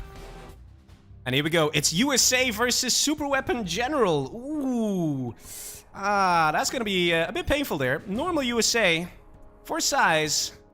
And Super Weapon General here for Shay. Let's see how that's gonna go down. I suspect we're gonna see a lot of missile defenders going to and fro. But one thing's for sure, Size has to be very careful not to run into any EMP Patriots. And definitely do not let Shay get to late game. That is not a good idea. Because, you know, Super Weapon General might be a little OP in that department. Just a little bit, I promise, just a little. But anyway, we have oils in the middle that are pretty damaged, pretty upset. Look how sad these oils are. And in the corners we got another oil, an oil refinery, and a supply. And the same thing on the left-hand side here. Nicely mirrored. So, it's going to be interesting to see how this match is going to unfold. Looks like the spy drone here of Shay did get destroyed there. So Sai is paying attention and now sending in the dozer manually. Getting a drop here from Shay himself as well. It's going to be a dozer and 3 missile defenders. To be honest, I'm kind of surprised where... there is a drop. Just a little late. It's got a couple rangers in it, just to make a difference. And we have a very forward barracks here. Now spotted by Shay. Let's see, that Chinook drop. Where is she gonna go? And how much damage is she gonna cause? Dozer now ready. We might see some fast laser locks here from Size. Barracks going up. That is gonna be dangerous, and the pressure will be real. I'm gonna see the evac over here on the side. Ooh, a misclick there from Shay. He was trying to laser lock, but then it kind of didn't work out. Barracks has gone up here. Interesting. And the Dozer now coming in, probably to help with crushing any potential rangers. We've got rangers going to the middle here. And the same for Shay. It looks like the oils are a thing. And the capture building upgrade already researched for Shay. We have a Dozer coming from Shay as well, just to crush these rangers. Very nice move. And the barracks does in fact go down. And with it, spawn 2 more rangers. That's a nice strat we've seen before. That might be enough for Shay to kind of get away with it here. Do some good damage. 1 Chinook going down here for Shay. So Size also packing a nice punch with his drop. And where are all the Chinooks at? Oh no. Oh no, Shay is out of Chinooks. Send like a barracks here. Oh no. He's still got a Dozer. And he's relying on this oil capture. Oh no. Shay made a little mistake there. Got a little too comfortable. Whereas we still have 2 Chinooks happily collecting for Size. The crush, will it happen? Oh man, the crush, the traffic jam. Oh, that painful moment when you get crushed between 2 giant construction bulldozers. Not a good way to go, I can tell you that. Ugh. But yes, we have the Rangers now coming in for Size with the capture building upgrade ready. They're going to take the money. Shay now in the corner, trying to capture another one. We've got a Chinook now collecting. Shay is going to write something. He's pissed off. He's unhappy. He's saying GG. Those are gone down, and that's it. Very nicely played by Size. A short, fast game. And there we go. Size actually managing to do it. A 3-minute match. Very powerful there. Very, very dangerous. Of course, this crush symbolized a lot. Let's have a look at that Ranger of Shay. Trying so hard. And then, the sandwiching, man. The sandwiching is real. Ooh. Yeah, not the best situation there. Definitely not the best situation there. But yes, that is another match completed. It's going nice and fast sometimes, I have to say. And let's see, Dominator's here. Facey and Sexy. Where is Antipro? Go, go, go. Okay, I go. Don't worry about it. It's fine. Don't worry about it. Okay, let's put Observer. And let's already get the next map out, just to kind of speed that up. Looks like we have Foxy Facey. Oh, yeah. Let's see, Sexy joining in as well. Like I said, it was nice to see Sexy again. And we have a rank Forgotten Forest. Oh, Forgotten Airbattle. Right. Which is basically Forgotten Forest with a nice reskin and a nice twist, yes. So, let me see. FFFF. Forgotten number 5. As requested. Let's remove it. And I will also show you guys the brackets real quick before we start. Look how this tournament is progressing. It's getting there, boys. It's getting there. You just witnessed Size versus Shay. There's Sexy versus Facey about to happen. We're in the quarterfinals. And then the winner of this will go to the semifinals. Say army and play, we get it. Okay, yes, fine. Okay, let's do it. Let's play, let's do it. Yeah. We just hit 100 likes. Thank you very much, everybody. Always helps. And always nice to see. And here we go. Next match, we have USA versus a GLA. We have, over here in the bottom left, we have the Foxy Facey as normal USA. And he will be facing, well, the Sexy, who is the normal GLA. So let's see how this is going to go down. I wonder if we're going to see like a drop happening.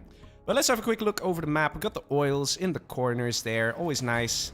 And we might see the USAs going for that. Because sometimes USAs are like, I like oil. Oil is good.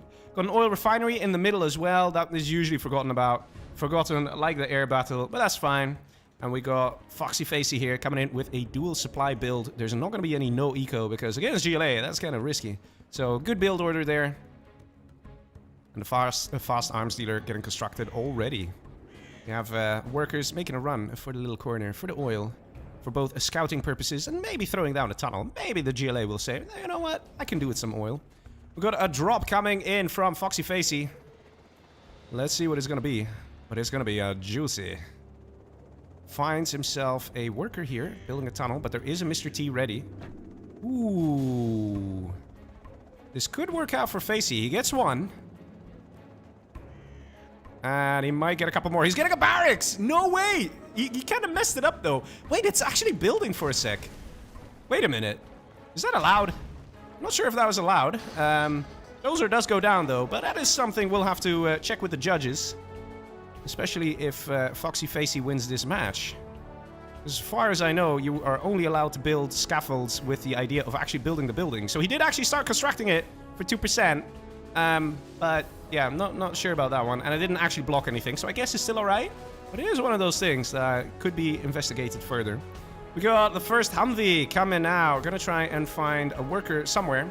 It's a little too late here. Worker on the side, building a nice tunnel. Top side, not so much. There is a worker just chilling behind the building there. It's hard to spot. And we have the first technical coming out of Sexy. Stack RPG, going for the Chinooks. Gonna be nice and annoying. Meanwhile, on the right-hand side, we also have a nice and annoying money-denying unit. It is the Humvee with a Hellfire drone.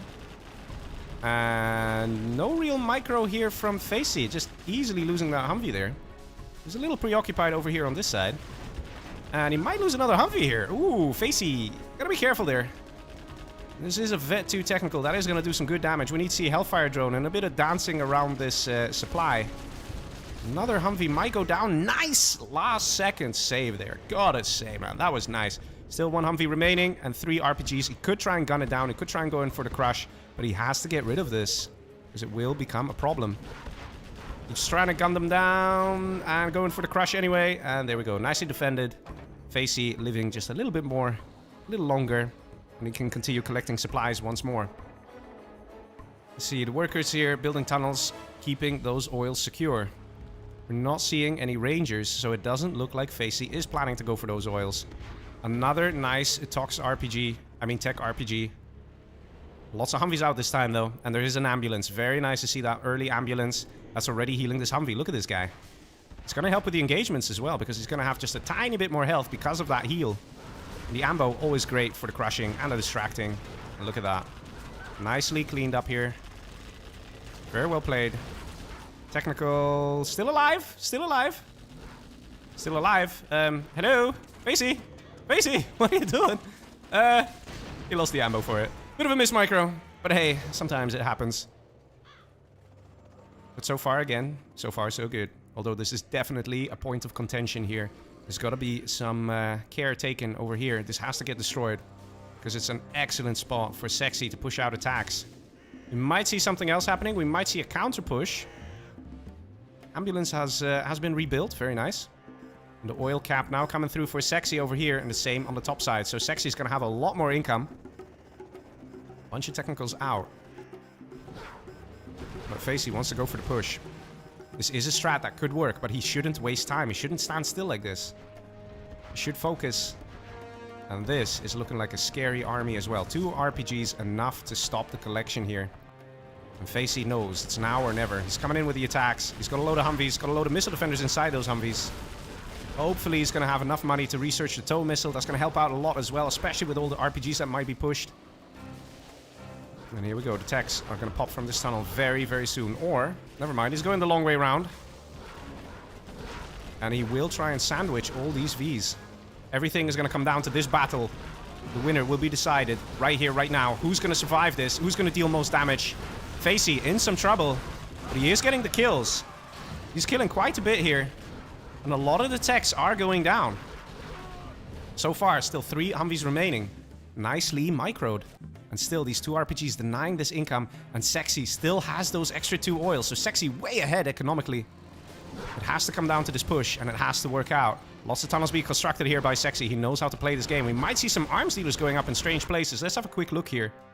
Doesn't look like it. Maybe Sexy might be making a bit of a mistake there. Because it looks like production is about to get camped. And in that way, there might be a lot of money going into the bank of Sexy. But if he can't produce units, then Facey can still take this match.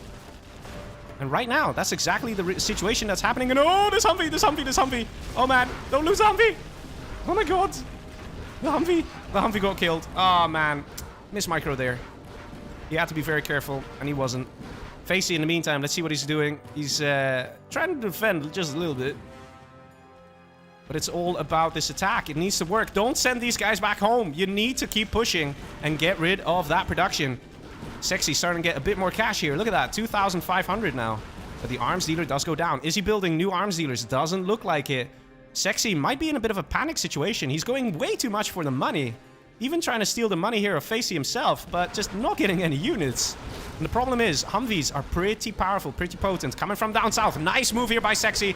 Dropping a giant amount of RPGs. Ambulance not moving. Miss micro here from Facey, and that might just cost him the game. Very nice move. And it looks like Sexy has managed to defend quite nicely here. Everything still A-okay. New arms dealer now being constructed. Like I said, we're going to see it in weird places, and this is a bit of a strange spot. But there is no choice for Sexy. He needs to get that production back online. Still spending a lot of money, probably on tunnels everywhere, wherever he can, just to keep things safe. And Facey, in the meantime, even though he's only on one supply, has managed to get himself a new army ready to go. Engaging over here. And he might try and take this money back. It's an interesting match. It's not over. And it's hard to say who's ahead, but it looks like it is Sexy just by a little bit because he does in fact still have that extra income when compared to Facey. Facey has a lot of Humvees here, still no tow missile, would be nice to see. But maybe, just maybe, the next step of Facey's attack is going to be, well, maybe not an attack, but maybe a building in the form of a strat center. If there's going to be search and destroy coming in, combined with tow missiles, those RPGs are not going to be much of a match. It's going to be quite easy to kill. Looks like Facey just kind of scanning the area, looking around, and is going to see this oil has been taken by Sexy.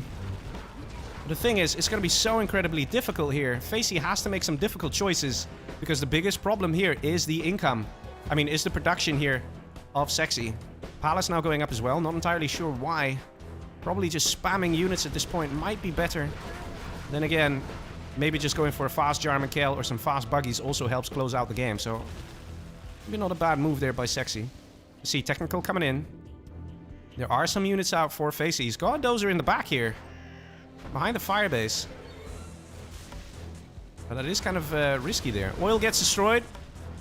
That's going to slow things down for Sexy a bit. And Sexy actually has not been floating. Even though he's had these two oils as extra income, he's still collecting here. In all fairness, he's only collecting on 2 workers, which isn't optimal. Over here, only 3 workers. He should have had the economical advantage in this game. But it looks like Facey is literally getting himself into this game. Very tough for USA to do with the position he was in with a single supply. Facey showing Sexy who's boss. Look at that. There's still one building in the back here. And look at this Humvee army, and here comes that strategy center. I hope we're going to see a tow missile very soon. Because that's literally all this army will need. Search and destroy and tow missile. Those RPGs will be no problem at all. 3 tow missiles, literally 3 tow missile hits, instantly takes out an RPG. So if you have, let's see, 1, 2, 3, 4, 5, 6 Humvees here, you can instantly take out 2 RPGs of your choosing just with the tow missile alone. There's tech going around the back here. Facey choosing it to let in, to come in. Might be a mistake here. It's just a tech RPG. Facey is a little too preoccupied with this supply here. If he tried to go in and deny that last dozer, then he could have tried a terror tech later on and just took out the war factory, and he would manage to get himself a victory. Right now, money is not exactly the thing that Facey needs. Facey just needs a few upgrades, like the tow missile that just kicked in, and search and destroy. When he gets that, he's going to win this game. He doesn't actually need much money, because he already has the army. The army has been built. Let's see, latency is 11, which is a very good latency here. And the reason I'm saying that is because of the demo traps that have been placed around. We're seeing scout drones. Scout drones, they do give a bit of extra, they do give a bit of stealth detection. But oh my god, here we go. This is what I'm talking about. Ooh, get out of there, man. Get out of there. Spots the Jarman Kale. And in fact, rocket buggies coming out. That is how Sexy is planning to defeat this Humvee army with rocket buggies. Meanwhile, we'll still see just a bit more harassment. Tow missile, you can see it, guys. It helps a lot. And that is what made sure these RPGs went down. So nice move there, and the assault is continuing here. Lots of buildings and lots of things to hide behind, making it more difficult for Sexy to take out these Humvees. But he is managing. He definitely is managing. Market is trying to go up, but not managed there. And we got the palace now completely exposed. Under fire, gets taken out. Facey, is he going to do it? Is he going to do it? Palace destroyed. No more new rocket buggies being produced here. And there goes the arms dealer. Are we going to see the GG coming out of Sexy? Because he does not have much going for him at this point. He's actually being pushed back into his own space in the corner there. And there still is that one oil derrick. And that is some income. Facey, look at this. Very good micro. Paying attention here to how he should move his Humvees because he needs to be careful of those 3 rocket buggies. He wants to try and bait them and then just charge in. You can see it. You can see it. He's going for the charge. Is he going to do it? He has Search and Destroy. Takes out a technical and then gets out of there. Very nice move there. Buggies will come in and we might see Facey going straight up. Let's see. He might do that. No, he tries to get out of there. Evacing even. Very good micro here out of Facey today, I have to say. Good job. Taking out that oil. Second oil destroyed. And, most importantly, we've got Facey, level 4. He can get a command center up. And he did. We can see an A10 strike coming in as well. And that will be the final attack. And the realization of Sexy that this game is over. Sexy in such a strong position early on. Rocket buggies, ooh, they gotta be careful. And again, that good latency here. Not having much lag helps keeping those buggies alive. We might see something like an A10 baiting happening. Where the A10 will go for a tunnel like this one. And the Humvees move in. And Sexy might not realize in time. Which is waiting for that A10 to get used. Level 4. That's going to be at least a double A10. And that in itself is powerful enough to just take out the supply and further cripple Sexy. Sexy almost got the palace back up. He's got a new arms dealer. And he's trying to get more demo traps. Burton is out. Very nice move here. That is going to be able to take out some of those buggies. Burton revealed himself just for a brief moment there. Don't know if you guys heard it, but he did fire one shot, a single shot. Ooh, another Humvee going down. Pilot still survives. But it was a nice attack there from Sexy.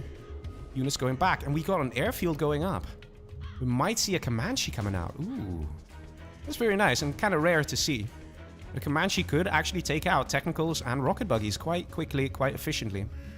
And to be honest, I'm wondering if we're going to see maybe some supply drop zones as well. Because the money here is running out. Only 5k remaining. Still a big army here from Facey. Question is, will he be able to have enough money to survive until the end of the match? There's still some cash up here, but it's pretty much the same, 5k. So he's got 10k in the bank, and here we go, supply drop zone being built. Missing the supply lines, though. Definitely a mistake. He needs to get that ASAP. Definitely worth getting supply lines. It generates free money. Legit, it generates free money. You need to get that. Nice tunnel here has now gotten revealed. Rocket buggy's taking the long distance. Do we see a Comanche? Not yet. I suspect it won't be long, though, and there was a Burton out somewhere. I don't know if I can select the Burton. Let me check. No, it doesn't work. And a single Comanche could make that difference. Let's see. Market now going up for Sexy. Sexy's going to try and stay in this game as well. And here comes that double A10 strike. Going for... It looks like over here, maybe. Of course, we do have the USA intelligence for Facey, which allows him to see the entire map every 4 minutes. And he saw this. He's like, I need to get rid of that. Then I can come in and attack. He's ready with another push. We don't see a Burton anywhere here. Ooh, nice move there. Ooh, is it going to take out a Humvee? It takes out a Humvee. It's just an empty one, so not a big deal. It's still a bit painful. We've got lots of rocket buggies here. Do we see a Comanche? Where is it? Even something like a Raptor could work. Rocket buggies, having a great time. The black market is ready. So it won't be long before we see the rocket buggy ammo upgrade. Burton now finally joining in. Let's have a look. Still no supply lines. Facey, you're making a mistake here. Again, yet another noob mistake. You can't afford to make these noob mistakes. You gotta get that upgrade. Jarman revealed himself, so Burton now knows that he has to be careful. Spy drone being thrown down. So that Jarman gets revealed. We haven't seen any snipers yet. And ooh, what's happening here? Oh, it just started snowing. Oh my god, it just started snowing. 15 minutes into the match and it starts snowing. Okay. Why not, I guess. Snow is fun. I think after this match, just to be on the safe side, I will restart my game. Because it could be that the map.ini has been used. And that could cause some problems with other games. Potentially causing mismatches. Potentially, probably not, but still, we want to be safe. This building still alive. Gets destroyed now. And there's that rocket buggy ammo upgrade. Do we see Comanche? Yes, we do. We see the first Comanche out from Foxy Facey. He's going to have himself a great time. Sexy probably going like, what the hell's this? Uh-oh. Not looking good here. But the rockets have fired. And because the rockets have fired, these guys can go back in the tunnel nice and safe.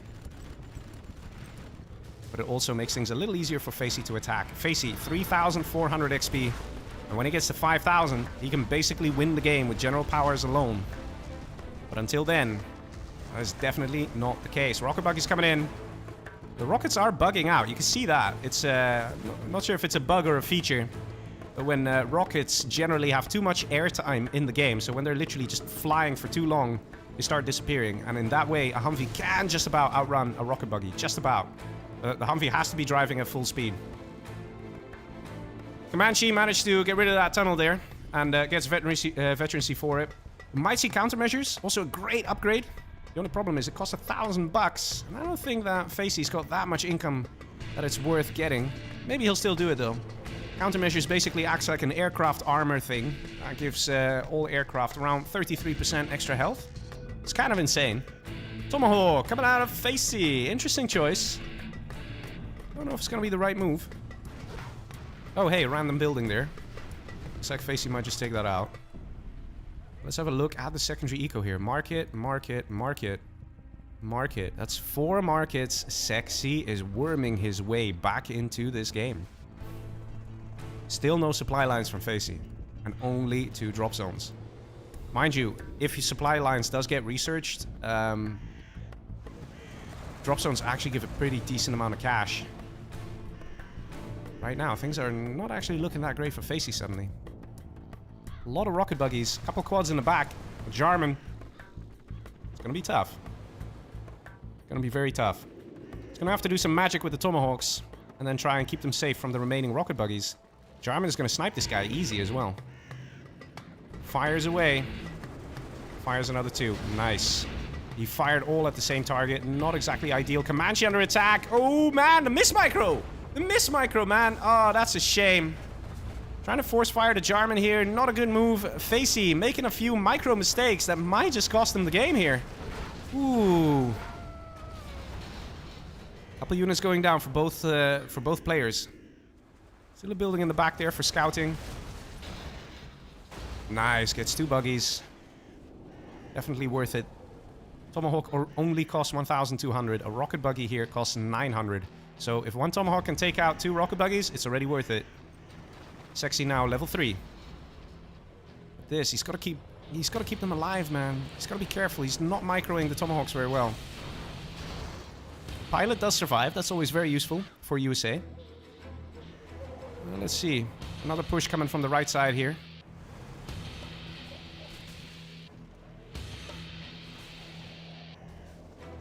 Getting another drop zone. Good move. Might see a Scud Storm being placed down as well at one point. Burton going for the very nice black market there. Good move. And more markets being spammed out. Sexy wants to go for that late game. Push coming in here from Facey. Remember, guys, that secret weapon reaching level 5. That means he needs 5,000 XP. And taking this out. Have a look at that XP, boys. That's going to be some good stuff. What's that, 150? 200? Something like that. It's going to be nice. Puts him at 4,000 XP. Only 1,000 to go. And he'll be level 5. That means he can call in a Spectre and take out any black market every 5 minutes. And of course, it gives him access to Leaflet. Gives him access to Fuel Air. And those are game-changing general promotions. They only cost 1 point as well. In a way, it's quite unbelievable. Whereas Sexy, all he can do is what? Call in a Rebel Ambush. It's not exactly that good. And he could try and get cash bounty and make a bit of extra cash on the side by taking out some units of Facey, but that's about it.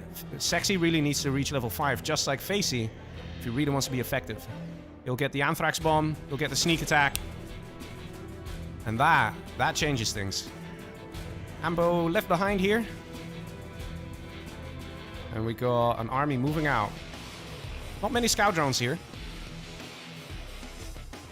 But one thing's for sure, there's going to be a close match. And these kind of mistakes, man, the supply lines is just such a terrible noob mistake of Facey. He's going to be watching this back going like, oh man, I fucked up big. If I got this, I would have had so much extra cash. A10 going for a building, taking it out. No new Tomahawks. Firebase firing at a worker here. Firebase gets destroyed. Nice, easy, clean kill there. Let's see, that Burton. Oh, it actually looks like it destroyed the hole as well. 1, 2, 3, 4, 5, 6 bad boys.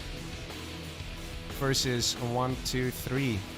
It is clear who is ahead economically. This game, it's been economically in favor of Sexy almost all the way. Except for like a brief moment. Jarman here, delayed a little bit. Let's go, Jarman does go down now. Ooh. And this guy going down. No Tomahawks again. Power going up again for Facey. Let's see, it was low power there. And the Humvee count is going less and less and less. Is Sexy actually going to take this game? It's starting to look like it. We need a Burton or something. Something needs to be here. Tomahawks. Something. Humvees alone is not going to cut it. We still have a pilot here that needs to be recycled. But Sexy, is he actually going to do it? Is he just going to fly through this match just about? Slipping through the cracks. Tomahawk here. Nice position there. Takes out one. Humvee's coming in from the back. He wants to try and corner this army. Is that going to be a good thing or a bad thing? Because there's a lot of rocket buggies here. Quad does go down. Burton en route. But just every single time, it seems to be that Sexy and Facey are losing equal amounts of units. But Sexy has the better economy. So it hurts Facey a lot more when he loses a Humvee compared to 1 or 2 buggies going down for Sexy. Burton here shooting the quad. Yeah, that was a bit of a mismicro, perhaps. Another drop zone going up. And the whole base completely compressed. And I know what that means. Sexy is going to start getting a Scud Storm. Let's have a look. He's not getting one yet. But look at this base. 1 Scud Storm over here. You take out 3 of the drop zones. Got a beacon here saying snake.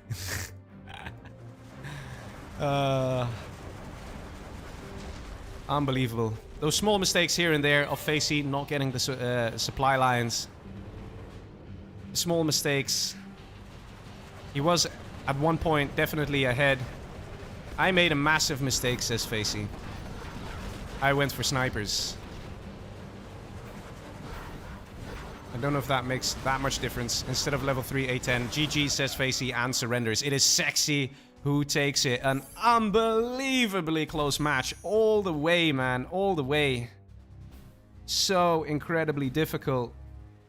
So incredibly difficult. We had some very nice pushes from Facey. Look at this. Remember this moment. He took out the palace. He took out an arms dealer. He kept going. He kept killing. And at one point, Sexy, all he had was 1 supply. 1 freaking supply. And that was it. Sexy just about hanging on in this match. And then managed to rebuild, get those markets up, and keep pumping out units. Getting rocket buggies and everything. Very well played there. And really and truly, very well played by both players. Who's next? Let's see. Let's put on the brackets. I don't know, says Sexy. Let's see. So Sexy has now beaten Facey. That means there's SPL versus Sexy. That can happen. Sexy SPL. Sexy says, I'll be back in 5 minutes. In the meantime, there's also Size versus who? Fargo and Dominator still at it. Oh my god, guys, go there. Go there right now. Go check out that match. And give me a status report. How's it going over there? Who's winning? Who's doing a good job? And of course, go and give a like to Setson. Do it. Do it now. I don't mind. I have some replays, of course. I can already choose the next map. Let's just do that now. Get that out of the way. And let's do the next map. Interact. Let's do it.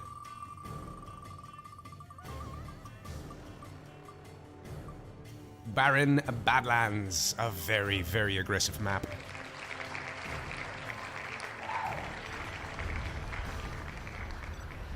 Let's set it up, boys. Let's do it. And then I'll talk a bit about the previous matches. Let's see that I get the right one. Version 2. Yep, that's the one. Okay. Very nice. Let me close this now. SPL has joined already. And we put on the brackets. What do you guys think about a tournament like this? Literally one tournament. And oh, wait. Diego isn't playing, is he? What do you guys think of a tournament like this? Literally 2 streamers, tournament being played all in one go. So many players, so many matches. And you only play one match and you move forward. And right now, we've got SPL versus Sexy in the semi-finals. It's gonna be good. Sexy has just won against Facey, and it was a close game, man. It was a close game. And this is what Sexy was doing, coming in with those rocket buggies, taking out the Humvees one at a time.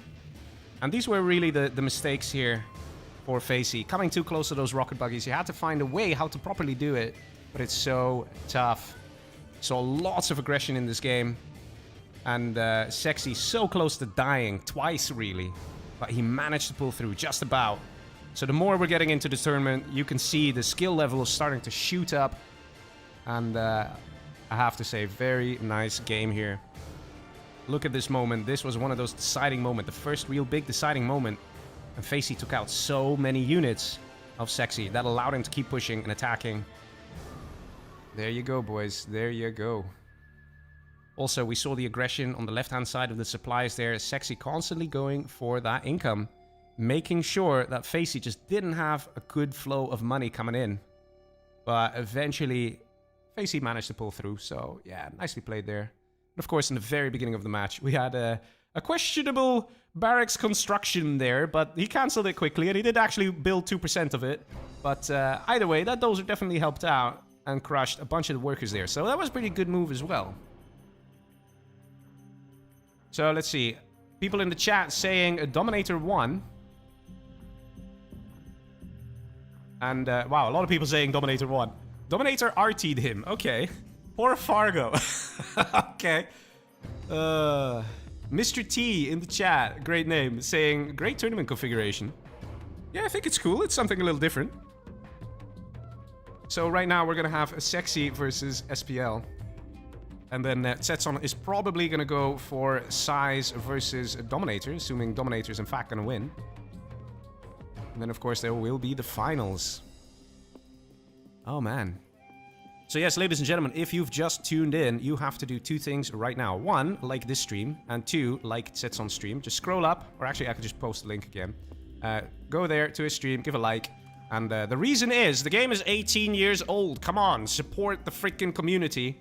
And get those YouTube algorithms going out and saying, hey, a lot of people are liking these things. Why don't we recommend it to more people? Maybe some of you are tuning in for the very first time, and there you go. It's just how it works. The more likes we get, more interactions we get, the more comments we get, then, of course, YouTube is going to start recommending the game more to other people through these kind of live streams. And that means more players, more tournaments, more challenges, and great stuff like that. Of course, we're very happy to have some of the expert players back, like Excal. Sexy now is also back. He was gone for a while. Fargo was gone for a while. He's also back. He's in this tournament. So there are a lot of great things happening, man. And it's all because of you guys with the great support. So keep it coming. Keep it going. And you know what we should do? While we're waiting, let's go over to Setson's stream. And in the chat, I want everybody to write... what shall we write in the chat? We all just kind of like do a little train. We just spam the chat of Setson. It'll be fun. It'll be fun.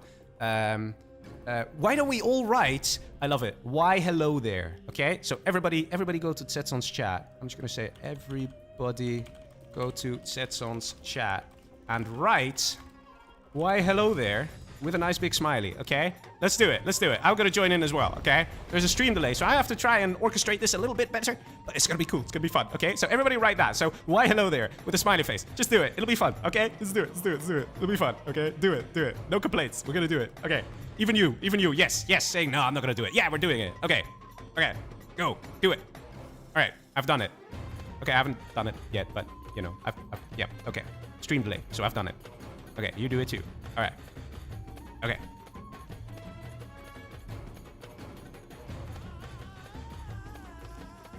Okay, let's see it. Let's see a nice wall of text on the Setson stream. Would be fun, right? Would be fun. Okay, let me see if I can show you guys the stream chat of his. I don't know if this actually works, so please excuse my French in case it doesn't look proper and looks a little ridiculous. I'm gonna try it. I'm gonna try it. Yeah, here we go. It looks a little weird. And there we go. We can see his stream chat just a little bit for now. I want to see everybody saying, why hello there?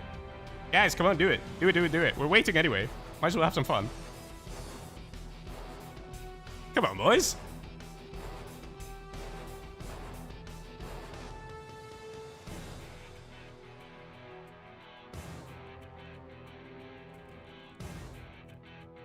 Hey, we got Paladin saying hello there.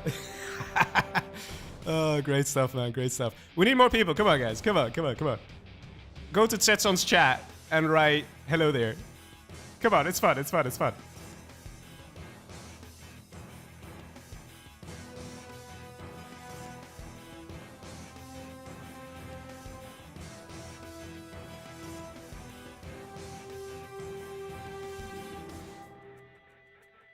Let's see. Yeah, let's flood it. They're probably going to be like, what's going on, man? What's going on? Probably Tetsuo looking like, what's going on with the chat? I don't understand. It's fine. Don't worry about it. It's fine. Anyway, Joker just messaged me saying he's getting in touch with Sexy, so Sexy will soon be here and we'll start.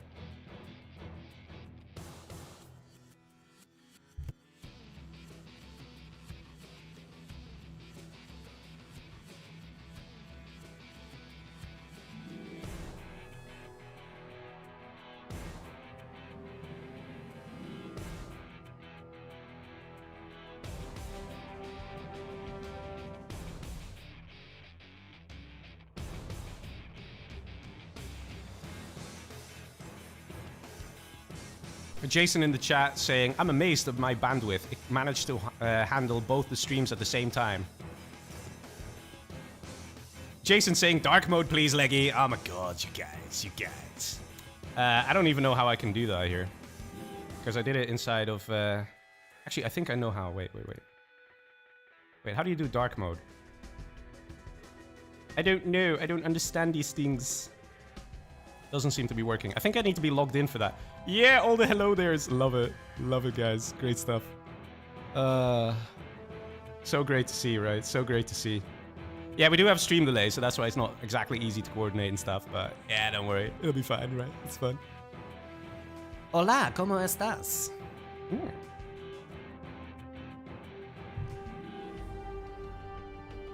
Okay, looks like Sexy has joined. Oui, SPL is your next.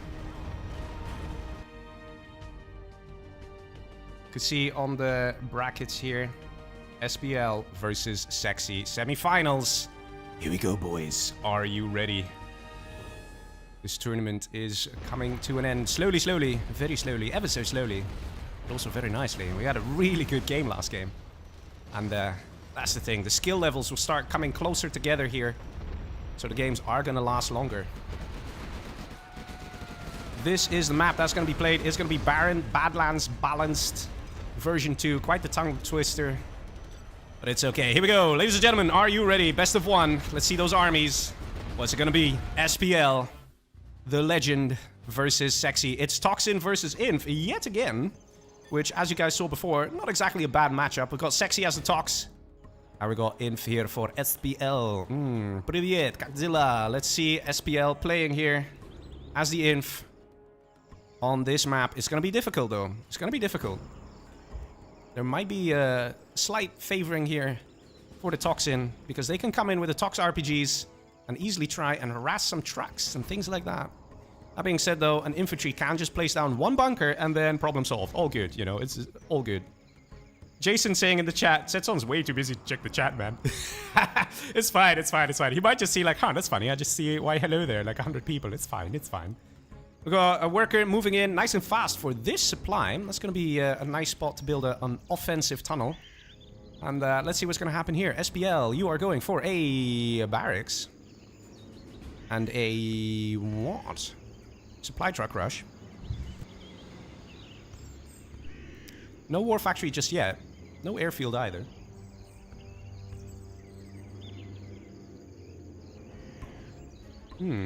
Supply truck is going to try and find this tunnel network. War factory now going up. SPL going ground units. Probably a good call here for this map, for this situation. dancing here with the supply truck. Will Sexy be able to manage? Or will SPL crush this poor innocent man? It looks like he did the crushing. We got another worker. Oh no, that's not a worker. That's a rebel already with a capture upgrade. Damn, that is fast. Going for the oils on the side. We're having a bit of a lag situation. Uh-oh. Oh dearie. Sexy, no, not again. We've had this a few times in the past where Sexy is kind of like disconnecting. His Wi-Fi acts up. And yeah. So far the game has barely started, so I'm sure we're gonna do a re. Sexy, no.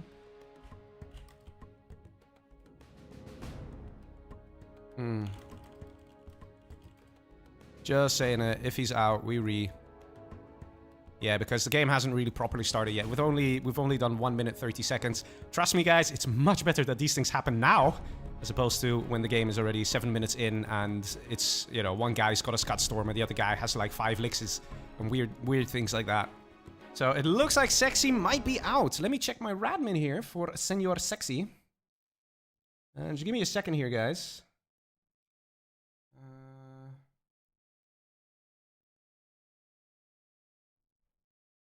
Okay, I don't see him in Radmin, so maybe he's got a different name. So that is not looking good there. So it looks like we're gonna have a rematch. Well, I mean, I don't know if you could really call it a rematch. But this does change things just a little bit.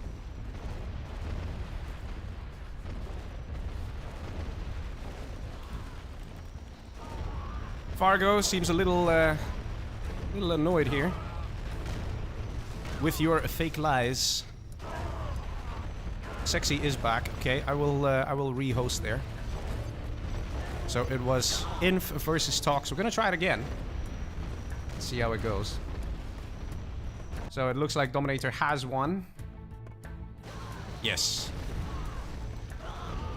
I think that only is fair. Same armies. Yep.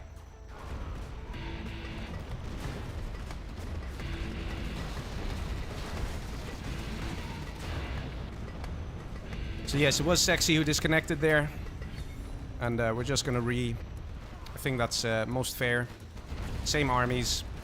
Because if we now change the armies, one guy might just win the army lottery, and we don't really want to go down that route. So yeah, let's just do it like this. And yeah, let's just continue the games here. Probably the best way forward. Unfortunately, these disconnection things can happen from time to time. And it also depends on one's Wi-Fi stability. Maybe Sexy playing in the kitchen, where the Wi-Fi is just not too strong. We need strong Wi-Fi, guys. We need strong Wi-Fi. Wait, Dommy died? Jason saying in chat, Dommy died. I thought you guys said that Dommy won for sure. Can somebody else confirm, please? I'm curious now, because I didn't actually check. Wait, no, yeah, it says Dominator won. Why are you saying Dommy died? Jason saying poor Sexy has shitty Wi-Fi like me. Oh, yeah. Wi-Fi, man. The Wi-Fi. The woes of the Wi-Fi. They be real. Looks like we're seeing the exact same build order here. That's kind of funny, isn't it? The exact same build order down with the worker coming in. The question is, will Sexy be like, I think a truck will be coming in here. Jason saying, what's Fargo going on about? Well, Fargo might have gotten mad that he lost. Sometimes he gets a little mad when he loses. So maybe he's like, Dominator, screw you. Or maybe they did some chatting in-game of like, you easy. Sometimes you see those kind of things. Some people, it affects them a little more than others. So you get these kind of things happening. Tunnel network going up here. Nice position. Tunnel network going here on the side. He's like, if I build a tunnel on the side like a gangster, then maybe there won't be any trucks. And I mean, he's onto something. We've got a minigunner here though. And this tunnel does go up. So ironically, the game is already looking way better for Sexy compared to the previous match. Same rebel coming in at the same time. Tunnel already constructed.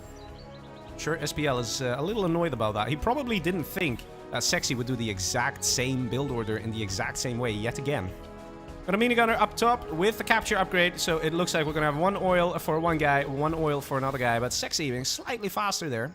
Got a worker, slightly scouting, slightly running in, and doesn't see a bunker here. This is always interesting. Where's the arms dealer? Where's the... Wait, what? Wait. Where's the arms dealer? There's no arms dealer?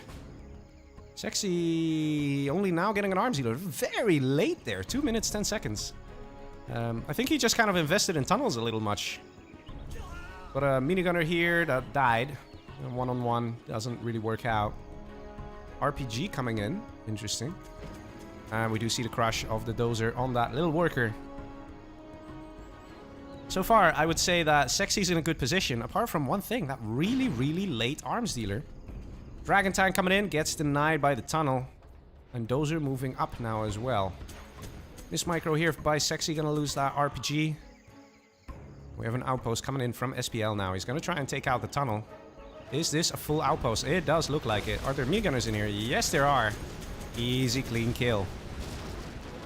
Meanwhile, we have a Dozer getting wrecked here. Look at that. Oh my god. Do we have a technical? Nice, easy scrap.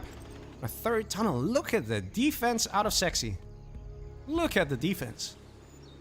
Man, he's putting Dominator to shame. I bet Dominators were like, I like this strat. Sexy. You impress me, sir. Tunnel going up over here. Tunnel, tunnel, tunnel. Tunnel, tunnel, tunnel. I mean, 3 tunnels per supply. Prop center going up by SPL. That's actually a really good move. If SPL is just fast and gets like 3 Inferno cannons, he could easily win this game because all those tunnels will go down to firewalls and flame walls nice and fast. But another barracks going up. Second barracks going up. Not seeing a palace? I have to say, the strat here from Sexy is very confusing. I think what he's going for, if I have to get... He's going for the money here. And he's going for the money up top. And then the idea is that he will have so much income that SPL is kind of cornered. And that way he can just kind of overwhelm him. You know, just win through eco. But loads of RPGs here. And they can maybe take out this oil. It looks like that's what's going to happen here. Yeah, just taking it out. Sexy doesn't need it. He's got enough money. Minigunner coming in. There is a quad cannon here as well. And some miss micro for sure here with the RPGs. We do see a push now with the outposts of SPL. We have a Dragon Tank as well. Just more and more defenses. I don't know. Could be that Sexy is not exactly sure how he should play versus infantry here. So I have to say, it's a very strange build order. Just all the defense. He's gonna have a lot of RPGs though from all the tunnels. That will help. We have Speaker Tower here from SPL. Nice and fast. No ECMs here. And ooh, that explosion though. That explosion. That was painful to say the least. And all the defense is in fact holding. Maybe Sexy is onto something here, guys. Just get unlimited defense. The squad's going back in the tunnel to repair. And one minigunner still here. 1 Vet 3 minigunner. Could take out the Mr. T. Still quite an army here as well. Sexy not using it. Quads now coming in, trying to clean up these tank hunters, but they are so powerful, especially with the nationalism, with the veterancy. Very dangerous puppies. Toxin Rebels now coming out as well. Another quad cannon. Needs to be attack moved. And there we go. Starts targeting. Takes out more units. And SPL getting some good XP. Look at that. 1,000. Getting a command center up as well. And the prop center is ready. We might see some Infernos. New palace going up. I don't know. I'm just a bit confused here by the strat. Another Stinger site. Just so many defenses. Oil has been destroyed. So SPL is literally on 2 supplies. Versus Sexy with 4 supplies and an oil. So, I mean, the guy's got money, man. He's got money, but... Still a bit of a strange strat. I'm curious how he's planning to win this match. Like, whether he wants to go for buses... Whether he's going to go Scud Launcher. Scud Launcher again versus Infantry. Very effective. Even as Tox. The funny thing is, we saw this matchup already today with Dominator versus Boyka. And it was Dominator, the Infantry, that won last time around. We're seeing some similarities where the GLA was looking very powerful for a while. But then made a number of mistakes. And then the Infantry won it. Let's see if the same thing's going to happen here. Very good, keeping those quads safe. All that defense though. 12k float here from Sexy. What is this man planning? Is he maybe going to get like 2 Scud Storms or something? And then just try and hang on until then. And then just obliterate the whole base. I mean, that could work. Palace is now constructed, now ready. First thing he's going to queue is a German kill. We all know that. But is he going to get Scud launchers? That could be an absolute game changer. Market going up in the back. But again, some players just really don't like Scud launchers. 1v1 players, that is. They just really don't like it. Carpet Bomb coming in for SPL. He's killed a lot of stuff. And that's going to be painful, man. That's going to be painful. Going on the arms dealer. And this market needs to get cancelled. There we go. Nice spot. Sexy. Going down to the hole. So this arms dealer will rebuild. RT now coming in. Going up top on the defense here. And it might even get some of this army. Oh no. No, no, no, no, no, no, no, no. Ah! Ooh. Nice hit there. Getting a bunch of RPGs. Some quads. Opening the way here. SPL coming in strong. There's a Lotus in the mix as well. For nice long distance disables. Going for that quad cannon. Do we see some Scud launchers? He doesn't have a second arms dealer. Oh, man. I mean, why are you floating 15k, Sexy? Come on, man. Pay attention to these things. 15k float. He could literally get 2 extra arms dealers. So he'll be on 3 arms dealers. And then just spam away on Scuds and quads. That's literally all he needs to take this out. Scuds and quads. And look at the balls here of SPL. Look at this. He's got balls of steel, this guy. Coming in with a very nice supply center. Gonna take that money away from Sexy. And it finishes. Gonna go in for the crushes now. But Sexy can easily throw down 4 tunnels. He's got so much money. Still has 2k. He's building quads. Got another arms dealer. Good man. He's got 2 markets now. Additional ones. He wants to go for the late game. He's got a Jarman as well. He really wants to go for that late game. So he wants to wait until the infantry runs out of cash. Let's see how far he is. 6k still remaining here. And we've got 11k remaining here. So there's quite a few armies that will still come out of SPL. Maybe 2 or 3 big pushes. Maybe. If Sexy can survive that. The answer is yes. He'll have a good shot. He'll have a good chance. He can snipe maybe the Dozer as well. If he chases it down with the Jarman, he could try and take it. Selling off the building. Yeah, maybe SPL got a little too greedy there. Down here, still very heavily defended, very heavily fortified. Command center also going up. Sexy wants to be ready to use that Toxin Rebel ambush whenever he wants it. No Scud launchers again.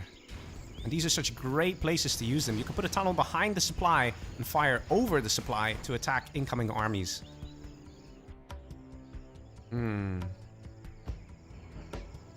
Yeah.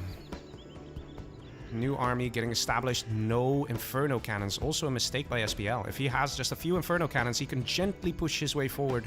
And the only way that Sexy can stop it is with very good battle bus attacks, or in fact those Scud launchers again. Carpet coming on the side here. Doesn't actually achieve that much. These buildings will rebuild unless a push comes in right now, but that's not going to happen.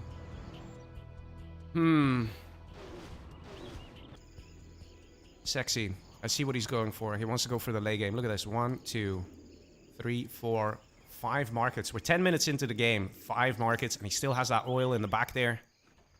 And to give you an idea, 1 oil is pretty much equivalent to like $33 per 2 seconds. So this gives $20 per 2 seconds, and oil is 33. So you can imagine if you've got just a couple of these, it's basically equal to just like a couple of oils. Like, I mean, if you have, what, 5 of these, it's the same as 3 oils. So keep that in mind. Markets give a lot of cash. Force fire, maybe you're going to come in. Doesn't look like it. And quad's going to go and engaging this. Sexy, you're going to lose your quads. Just trying to ward off this army here. Not manning down that, not gunning down that tank hunter. Look at all the quads, man. The carnage is real. The carnage is real. SPL ranking in that XP. All the quads gone. And yes, 2 outposts went down, but if you think about it, losing 2 outposts for all them quads, worth it, bro. Worth it. No angry mobs. And again, no Scuds. I think we're going to see a repeat here with Boyka. The lack of Scud launchers is going to guarantee the defeat. There's no real plan here. Just getting eco. Maybe the plan of Sexy is that if he has 5 times the income of SPL, he can just send 100 quads, like what he did just now. He sends like 7 quads for 4 outposts. and just takes out 2 outposts with those 7 quads, and it's like worth it. I think that's the strat. I think that's what he wants to go for, but you're basically admitting that you're not spending your money correctly. So what you're doing is you're extrapolating it. You're drawing the line saying, well, since I'm not spending my money in the best of ways to do damage, that means I need a lot of money. So he's doing this. So in theory, it works. Because in theory, if you have enough income, you can do that, right? I mean, in theory, with unlimited money, you could literally overrun him with rebels, right? In theory. It's just, it's... Also, haven't seen any rocket buggies either. Just quads. We do have AP bullets, though, so that's good. Firelord says, no need for scuds. Sexy won. Yeah, I think Sexy is literally just trying to sit there and hang on and wait for SPL to run out of money. And I mean, I guess that is kind of working as well, because SPL's only got 4k remaining and didn't get hackers. That's the thing. And there's still new markets going up for Sexy. Toxin Rebel Ambush gonna help out as well. Combined with a Jarman, good kill there, good strike. Very effective. RT now coming in. SPL, 4,000 XP, man. I mean, he's killed a lot of stuff. Going for the market by the looks of things, or maybe the palace. Going for the palace with the carpet bomb combined. Wants to get rid of that palace. Gets a good hit, gets a good kill. Almost takes it out. The hole still survives.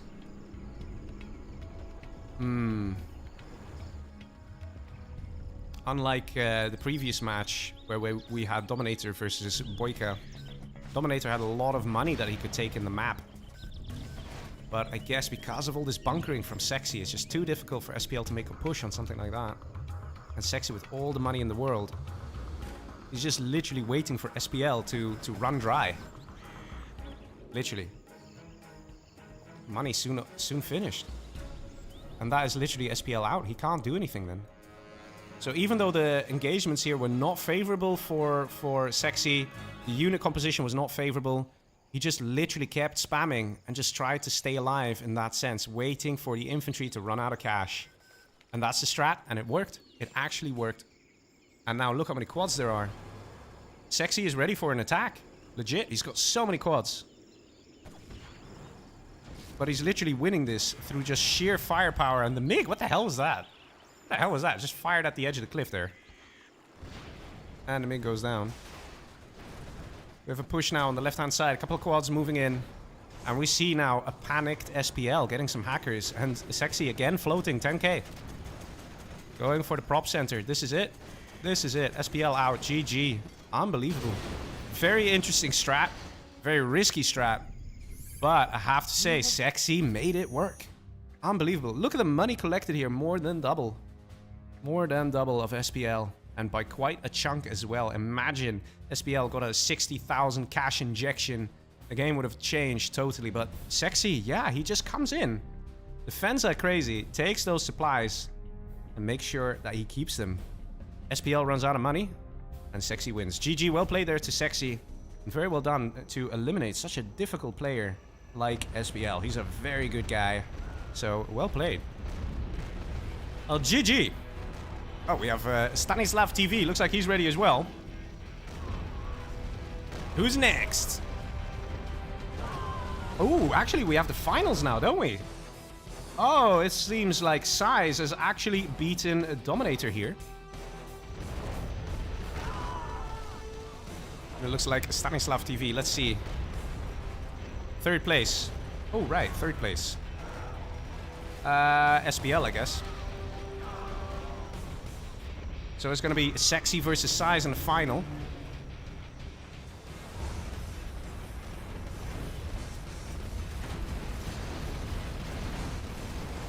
Joker, is he here?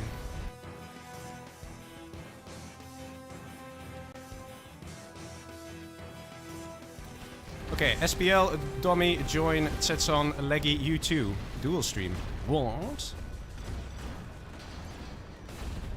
Wait, so we're first gonna do the 3rd place, and then we're gonna do the finals?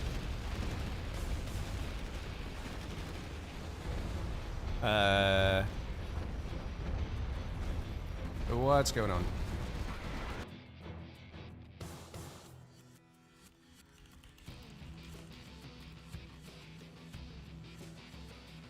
Let me just check with the organizers here. I will play us a very nice replay clip. Okay, the answer is yes. We're going to be streaming the same match at the same time. I don't know. Should we do that? Wouldn't that be slightly counterproductive?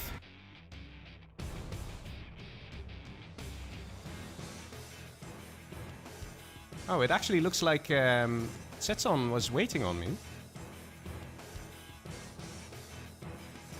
For the engagement. Okay. So it looks like we are gonna dual stream. To be honest, I wouldn't mind doing a co-cast.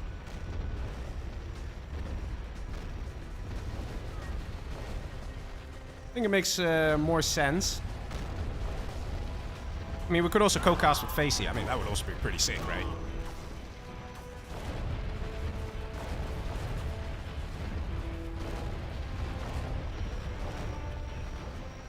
Alright, looks like the players have joined. And yeah, not entirely sure.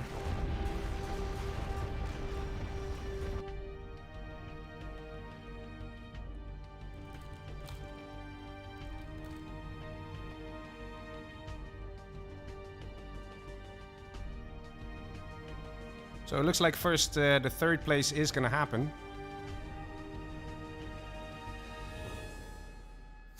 Dominator coming in with the salt. Would you like some salt in your soup? Yes, lots and lots of salt. Oh my god.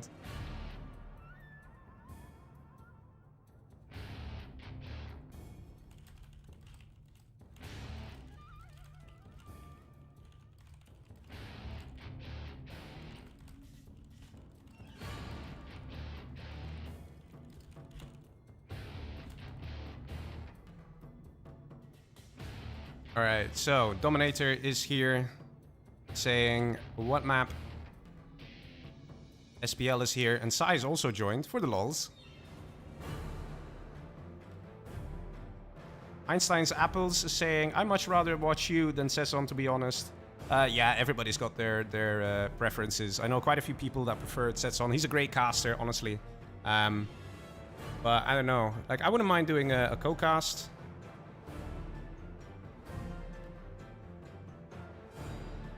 Yeah, so I think we're both just casting the same game then. I mean, we could do that. We could do that. Okay, so first is going to be the third place. And then we go on. All right, ladies and gentlemen, we're going to do it. We're going to do it.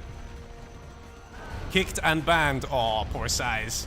But yes, ladies and gentlemen, here we go for third place. Of course, I do suggest you check out Setson's stream. Let me quickly link that to you guys. So if you want to have a look, both of us streaming at the same time, the same match even. And yes, here we are, Mr. Dominator himself as a very powerful Toxin General. And up right, we have a very nice normal USA for SPL. Let's quickly go over the map. You got your supply in the back there, and you have this long sort of path, this trail that eventually leads to an oil. Kind of like a lost oil that nobody really pays attention to. What we'll see the players most likely do is go straight here because there's a money over here. And you have another oil over here. And on the right side here, you got some oil. So the map, of course, is mirrored like most maps. You got basically nothing and emptiness on the right side, but it could be nice to sneak in a Humvee and things like that. But let's have a look at this game. Dominator has to send workers all the way forward, which does take quite a while, but we might just see a nice Chinook drop coming in from SPL, and that's what I'm talking about, man. Chinooks, nice and fast, nice and effective, and it can be very annoying for Dominator to deal with, because look how big this map is. These workers haven't even started their tunnel, and the drop is already on the way. So it could be a bit difficult here for Dominator. He might be forced to put the worker in a building somewhere. Ranger gets dropped off. We might see one Ranger staying behind just to chase down this worker. And it could also be that this Ranger will get the capture building upgrade relatively soon. And he will try and go for the oil. In fact, that's exactly what he's doing.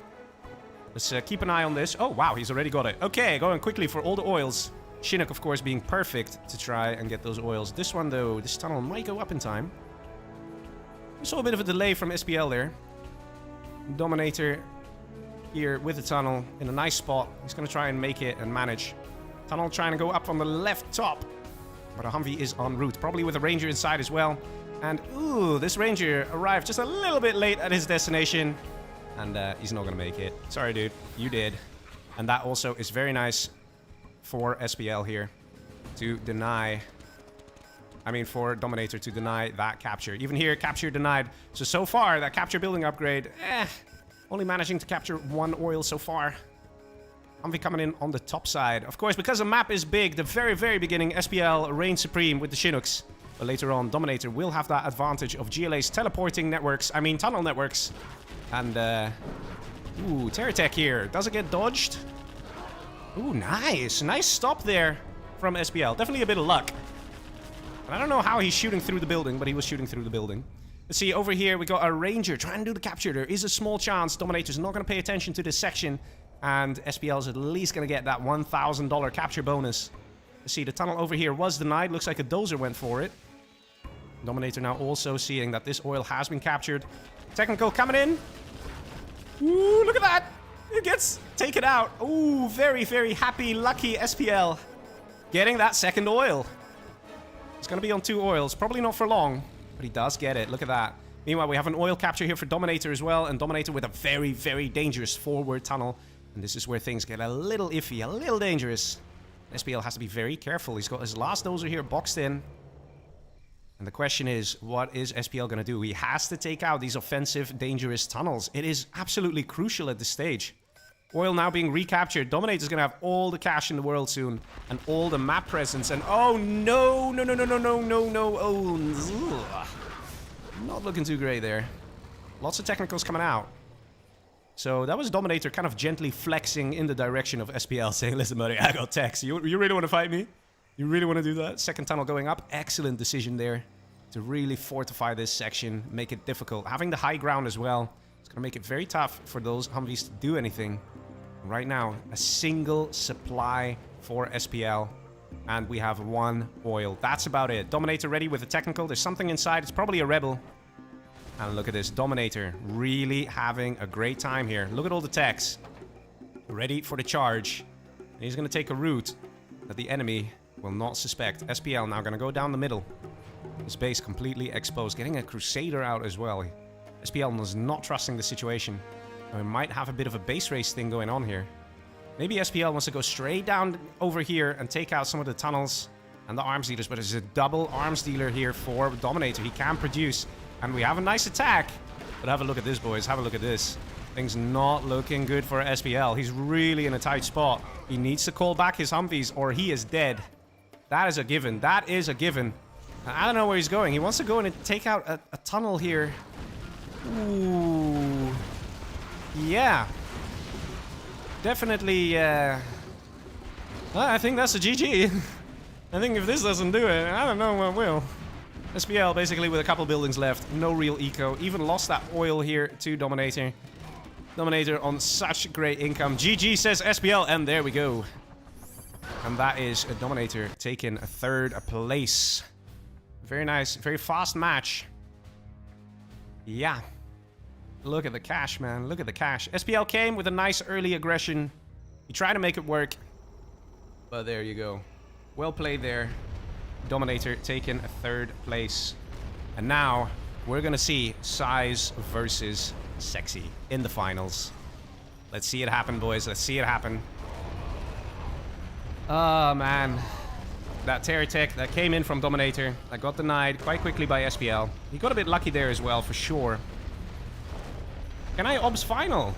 Says Dominator. I think he wants to record it and cast it himself as well. We're going to have, what, 3 casters?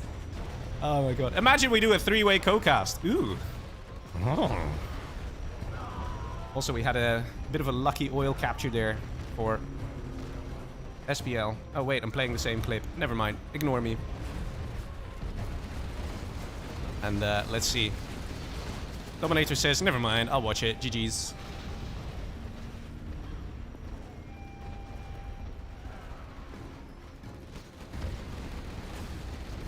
Alright, let's wait for the players to join. It's coming down to this, boys. It is the finals. We're gonna have Sexy versus Size. Great to see these old pros in action.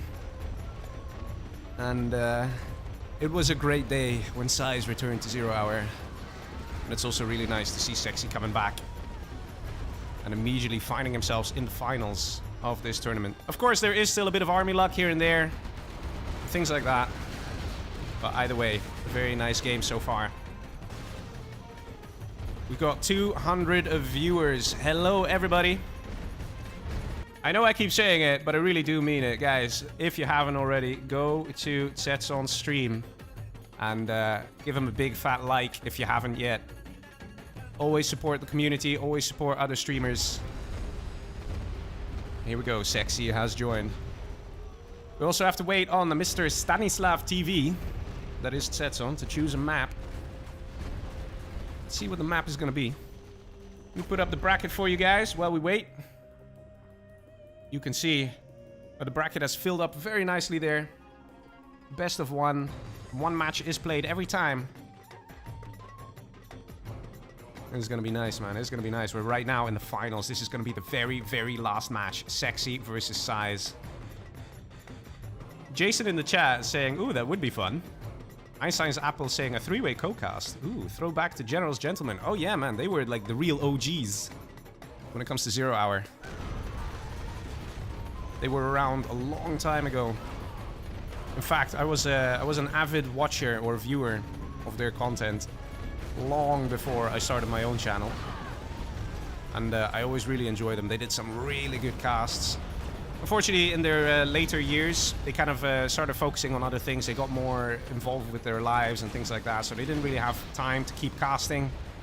And then when they did have casts, they had to do them fast and things like that. But they really are absolute legends, especially like, I don't know, their videos, in my opinion, from like 2016, 2017. Oh man, all of those are great, like legit. Let me look them up for you guys. I'll give you a link if you haven't already. Like, I think those guys really made a big difference as well to 0 Hour.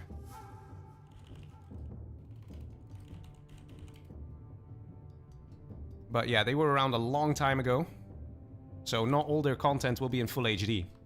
So I don't know if some of you really like are bothered about that. Oh, I have to choose the map. All right, let's do it. 1 sec, please. All right, so I've been asked to choose the map, so let's do it. Let's have a look at the next map. Which one is it gonna be? Spinning the wheel, and it's gonna be one and only Wasteland Warlords, isn't it? Wasteland Warlords Balanced.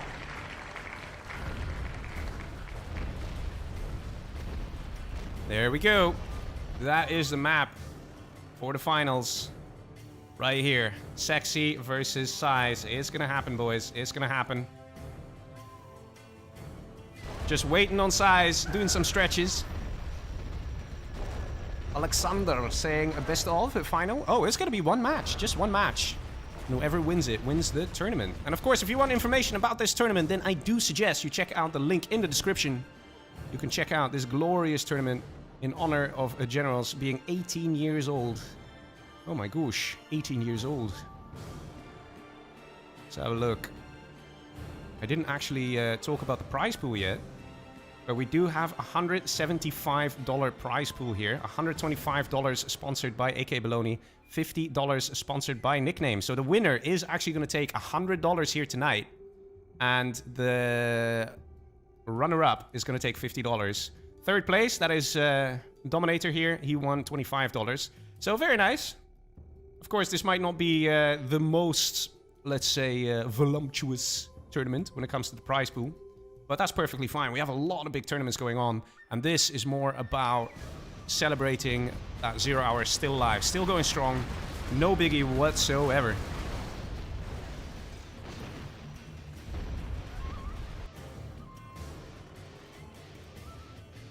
Alright. Still waiting on Size. Oh, Size is making a phone call.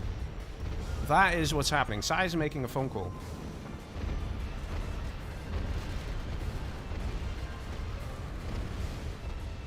And then we're starting.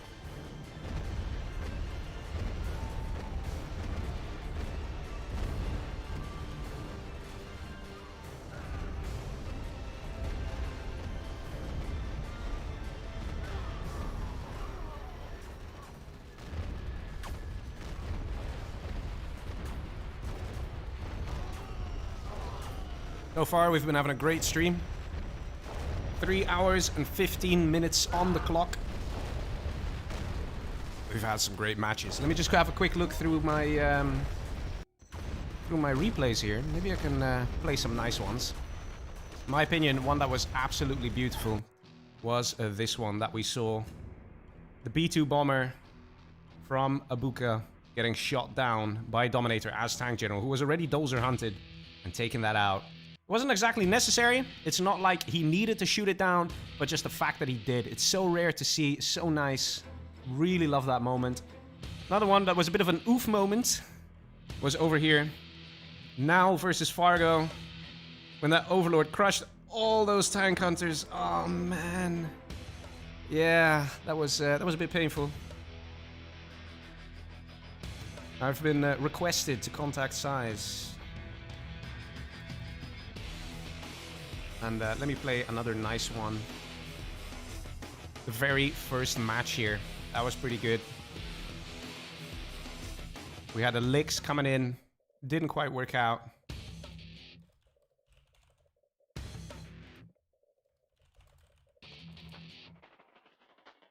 So many nice moments here. So many good games. Nice matches. We saw in this match here, we had Reznov versus Apex, and Reznov just kept giving that aggression with the Gat tanks, going for the Chinooks. There was a tank versus laser in that one. So many nice moments, so many nice games. This one also a crucial terror attack here by Foxy Facey that basically eliminated RT Millions because he was literally out of cash. Literally, he had no income because he was so dependent on that supply.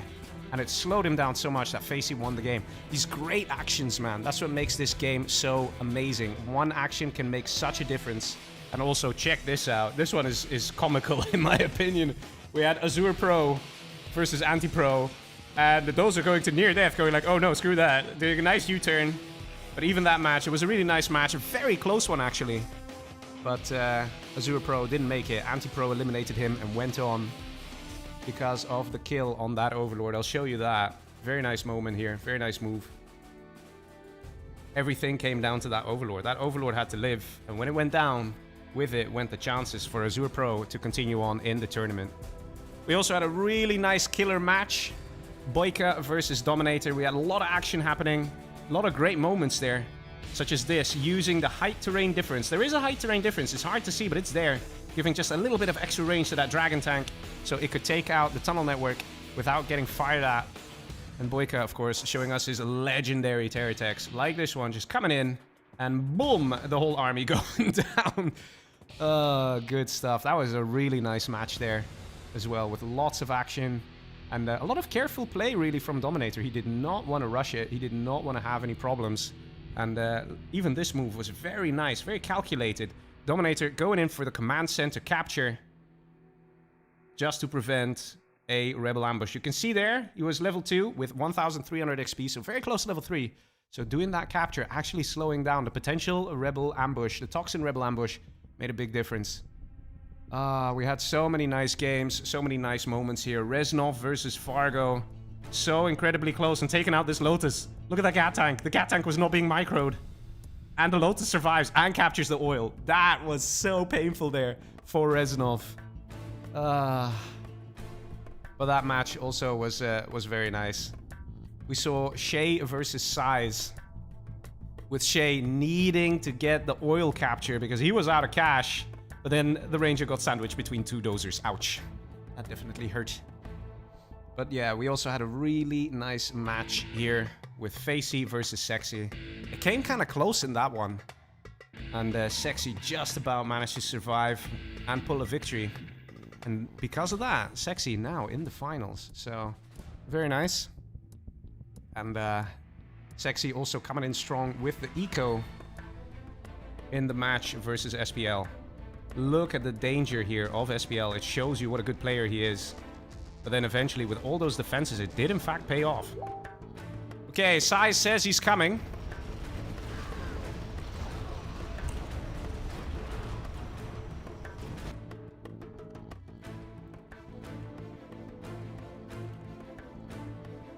Okay. And that, ladies and gentlemen, has landed us to the finals.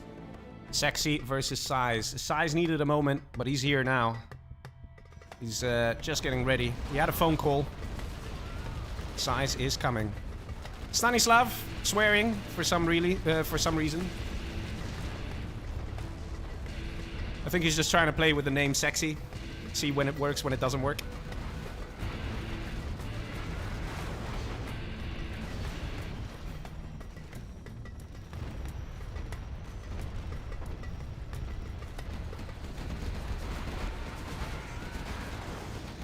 And here is the big size.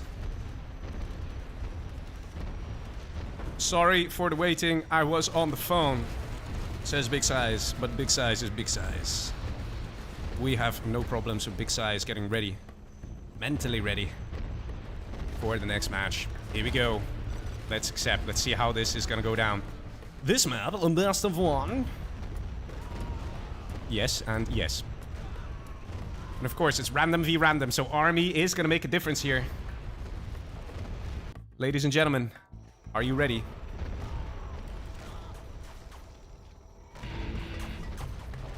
It is a best of one for the finals here of the 18th anniversary tournament. Countdown has begun. Let's see, what armies are we gonna have? We're gonna have Nuke versus Tox. Ooh, boys. Over here, in the right corner, we have Nuke General for Mr. Sexy. On the top left, we have Tox for Big Size. Let's see how this is gonna go down. Let's have a quick look at the map as per usual. Got an oil refinery in the middle, which is not that useful to get, at least not in the early game. We got some supplies next to it over here. We got this little village that's very important because there are 2 oil derricks here. Very important to get because that's a lot of money. And if you can combine it with this cash, well, you're basically guaranteed a pretty nice hefty victory there. On the left bottom side, we have some money down below. And the oil refinery used to be over here, but this is of course an edited version to try and increase balance just a little bit.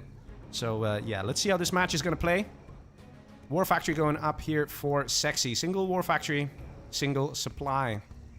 Forward tunnel here for Size.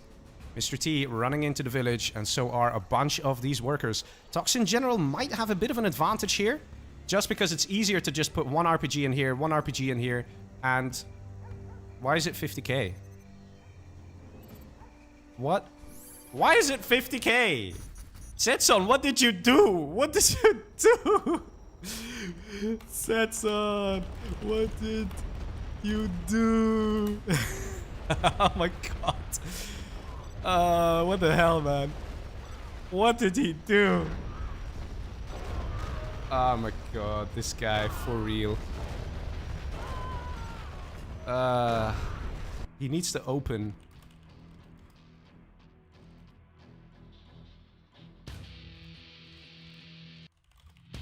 So I'm actually not capable of joining at this point. Maybe I should go on his stream to let him know. Maybe he'll read the stream chat there.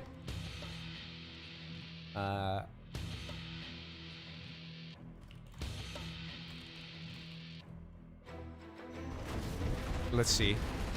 He hasn't done it. Oh my god. He's probably wondering where the hell I am. And he's probably like, Legionnaire, why are you not joining? I don't think he knows about this bug. He needs to put a bigger map so I can join. Oh, god, that's on. Come on. Stop messing around, bro. Stop messing around.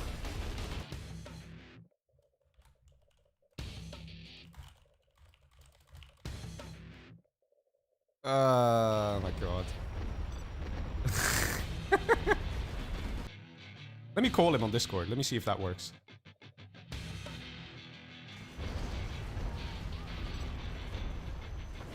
I don't think he's realizing.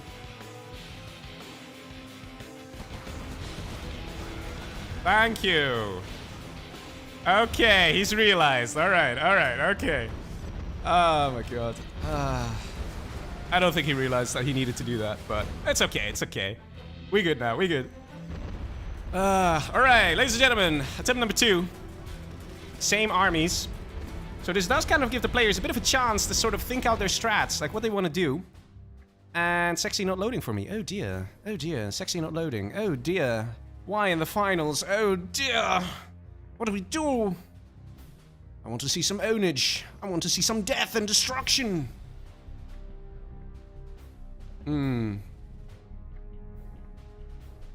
This is not good.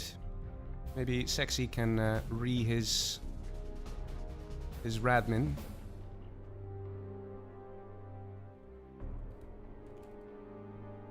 Let me see if I've Sexy in Discord, so I tell him.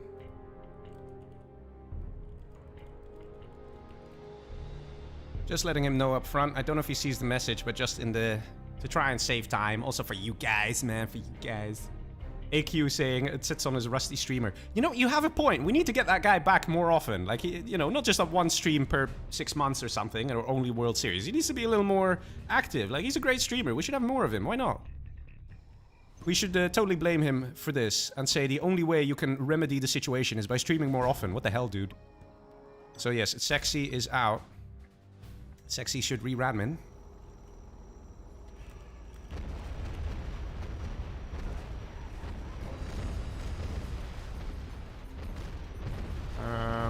I don't know if he did re-Radmin.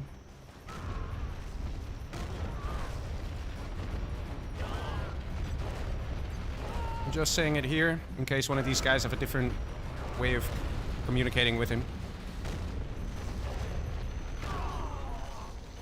Let's see.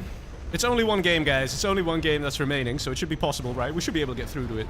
But yes, the suspense, it's killing you.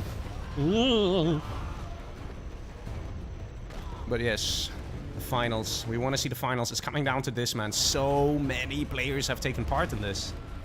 We had, this is going to be the 33rd 1v1 match. So, what does that mean? How many players does that make it? We can actually check the bracket. By checking the bracket, we can see how many players there were.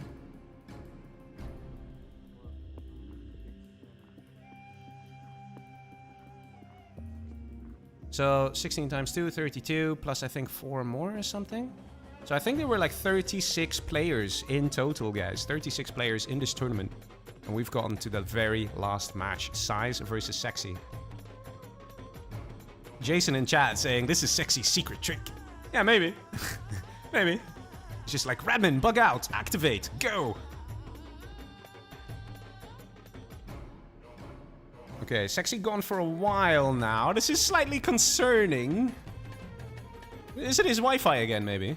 Just a little bit scary here. I got one of the administrators writing here.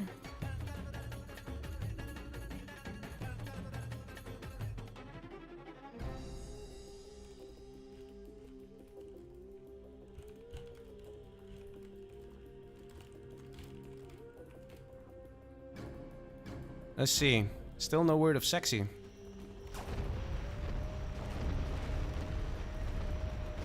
Ladies and gentlemen, are we gonna have a finals?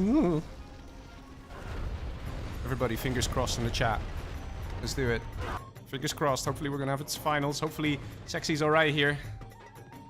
Ooh. Sexy has joined. Sexy has joined.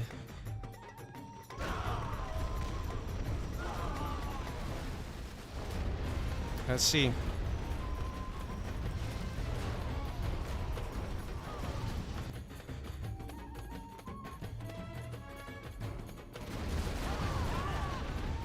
Sexy saying just go.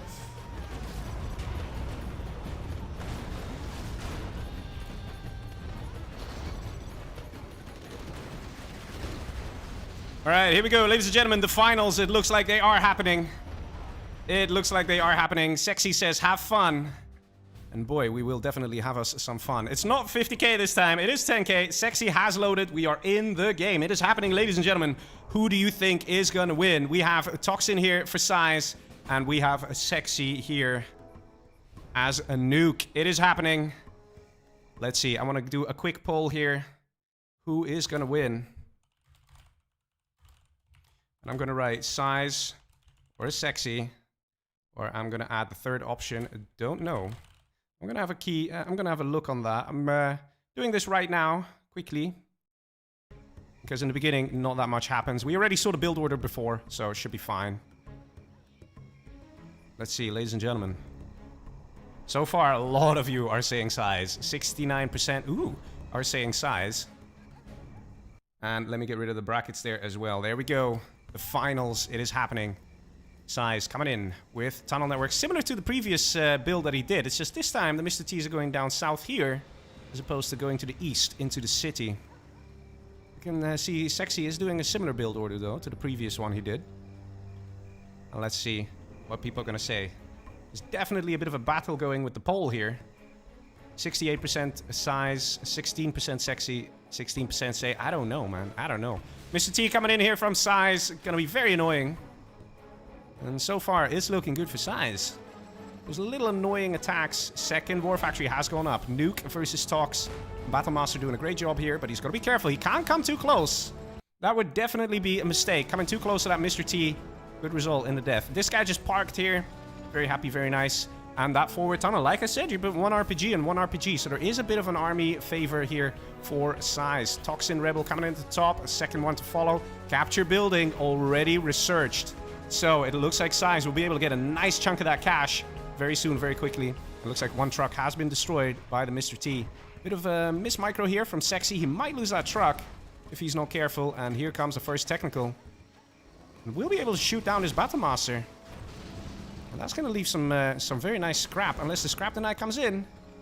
Doesn't look like it. Sexy a little preoccupied. He's got a dozer in the back here. Battlemaster coming in. And that would be potentially the second piece of scrap if this guy goes down. Technical cannot engage this. It's too risky. Definitely not a good idea. Is going to go and try and find these trucks. Meanwhile, on the right side here, we got the oil capture and worker moving into a sneaky position. Another worker in a sneaky position for a sneaky tunnel. And we got scorpions being constructed here. No scorpion rocket. Not yet. And a very dangerous tunnel going up. So far, it's looking really good for size. Around 75% of you said that size is going to win with a lot of votes. 73 votes there. Dragon Tank now coming in. Gonna clear out these buildings. Maybe, just maybe, Sexy can find himself back into this game. Scorp Rocket still lacking here. So that is definitely a mistake. Not seeing a prop center or anything out of Sexy. He should do that. And we have a double scrap tech. Vet 3. It's a super tech. Things really not looking good here. Super tech is Nuke General's #1 enemy. And very, very tough to deal with. In theory, one super tech can just win the game. It can literally downright win the game when microed correctly, because you can take out a Battlemaster, you can take out supply trucks, you can take out dozers, you can just fly everywhere, and it's so difficult for the enemy to deal with it. Sexy in a world of trouble here. He's trying to do what he can. Ooh, the RPG gets stuck. That's nice. That's nice. I'm sure Sexy's very happy about that. Dragon Tank gonna clear this, and hopefully Sexy can collect again from here. Battlemaster coming in. This is what I'm talking about. Another Battlemaster getting shredded by that super tech. This guy now going back home, maybe to heal. And the tree a bit in the way there, actually. Super Tech takes out a Dragon Tank. There needs to be a prop center here. But Sexy does not have the income to pull that off. He needs to get ECMs. Going in for that Super Tech. Ooh, maybe a bit of a miss micro here from size, but... Ooh, gets away just in time. That was close. That was really close there. Really close. That Super Tech almost got destroyed there by that Battlemaster. I have to say, Sexy is paying attention very nicely there, like killing those RPGs. He's looking everywhere, man, but at the end of the day, he's literally getting surrounded by tunnels here. He's literally getting surrounded by tunnels. Size in a very good position. That super tech, baby. Look at it. Look at it go. Oh my god, just eating up that building. Nom nom nom. Scorp's now coming in from the side as well. Further pressure on Sexy here. It's a crush. But again, we need to see a prop center. We need to see overlords and ECMs, and there's just no budget for that. Battlemaster will get taken out here as well. Sexy recognizing. He's saying GG. Well played there. Oh man, it is Size who is taking it. He's the #1 here tonight. And there we go. He wins the finals of the 18th anniversary tournament right here tonight. GG's.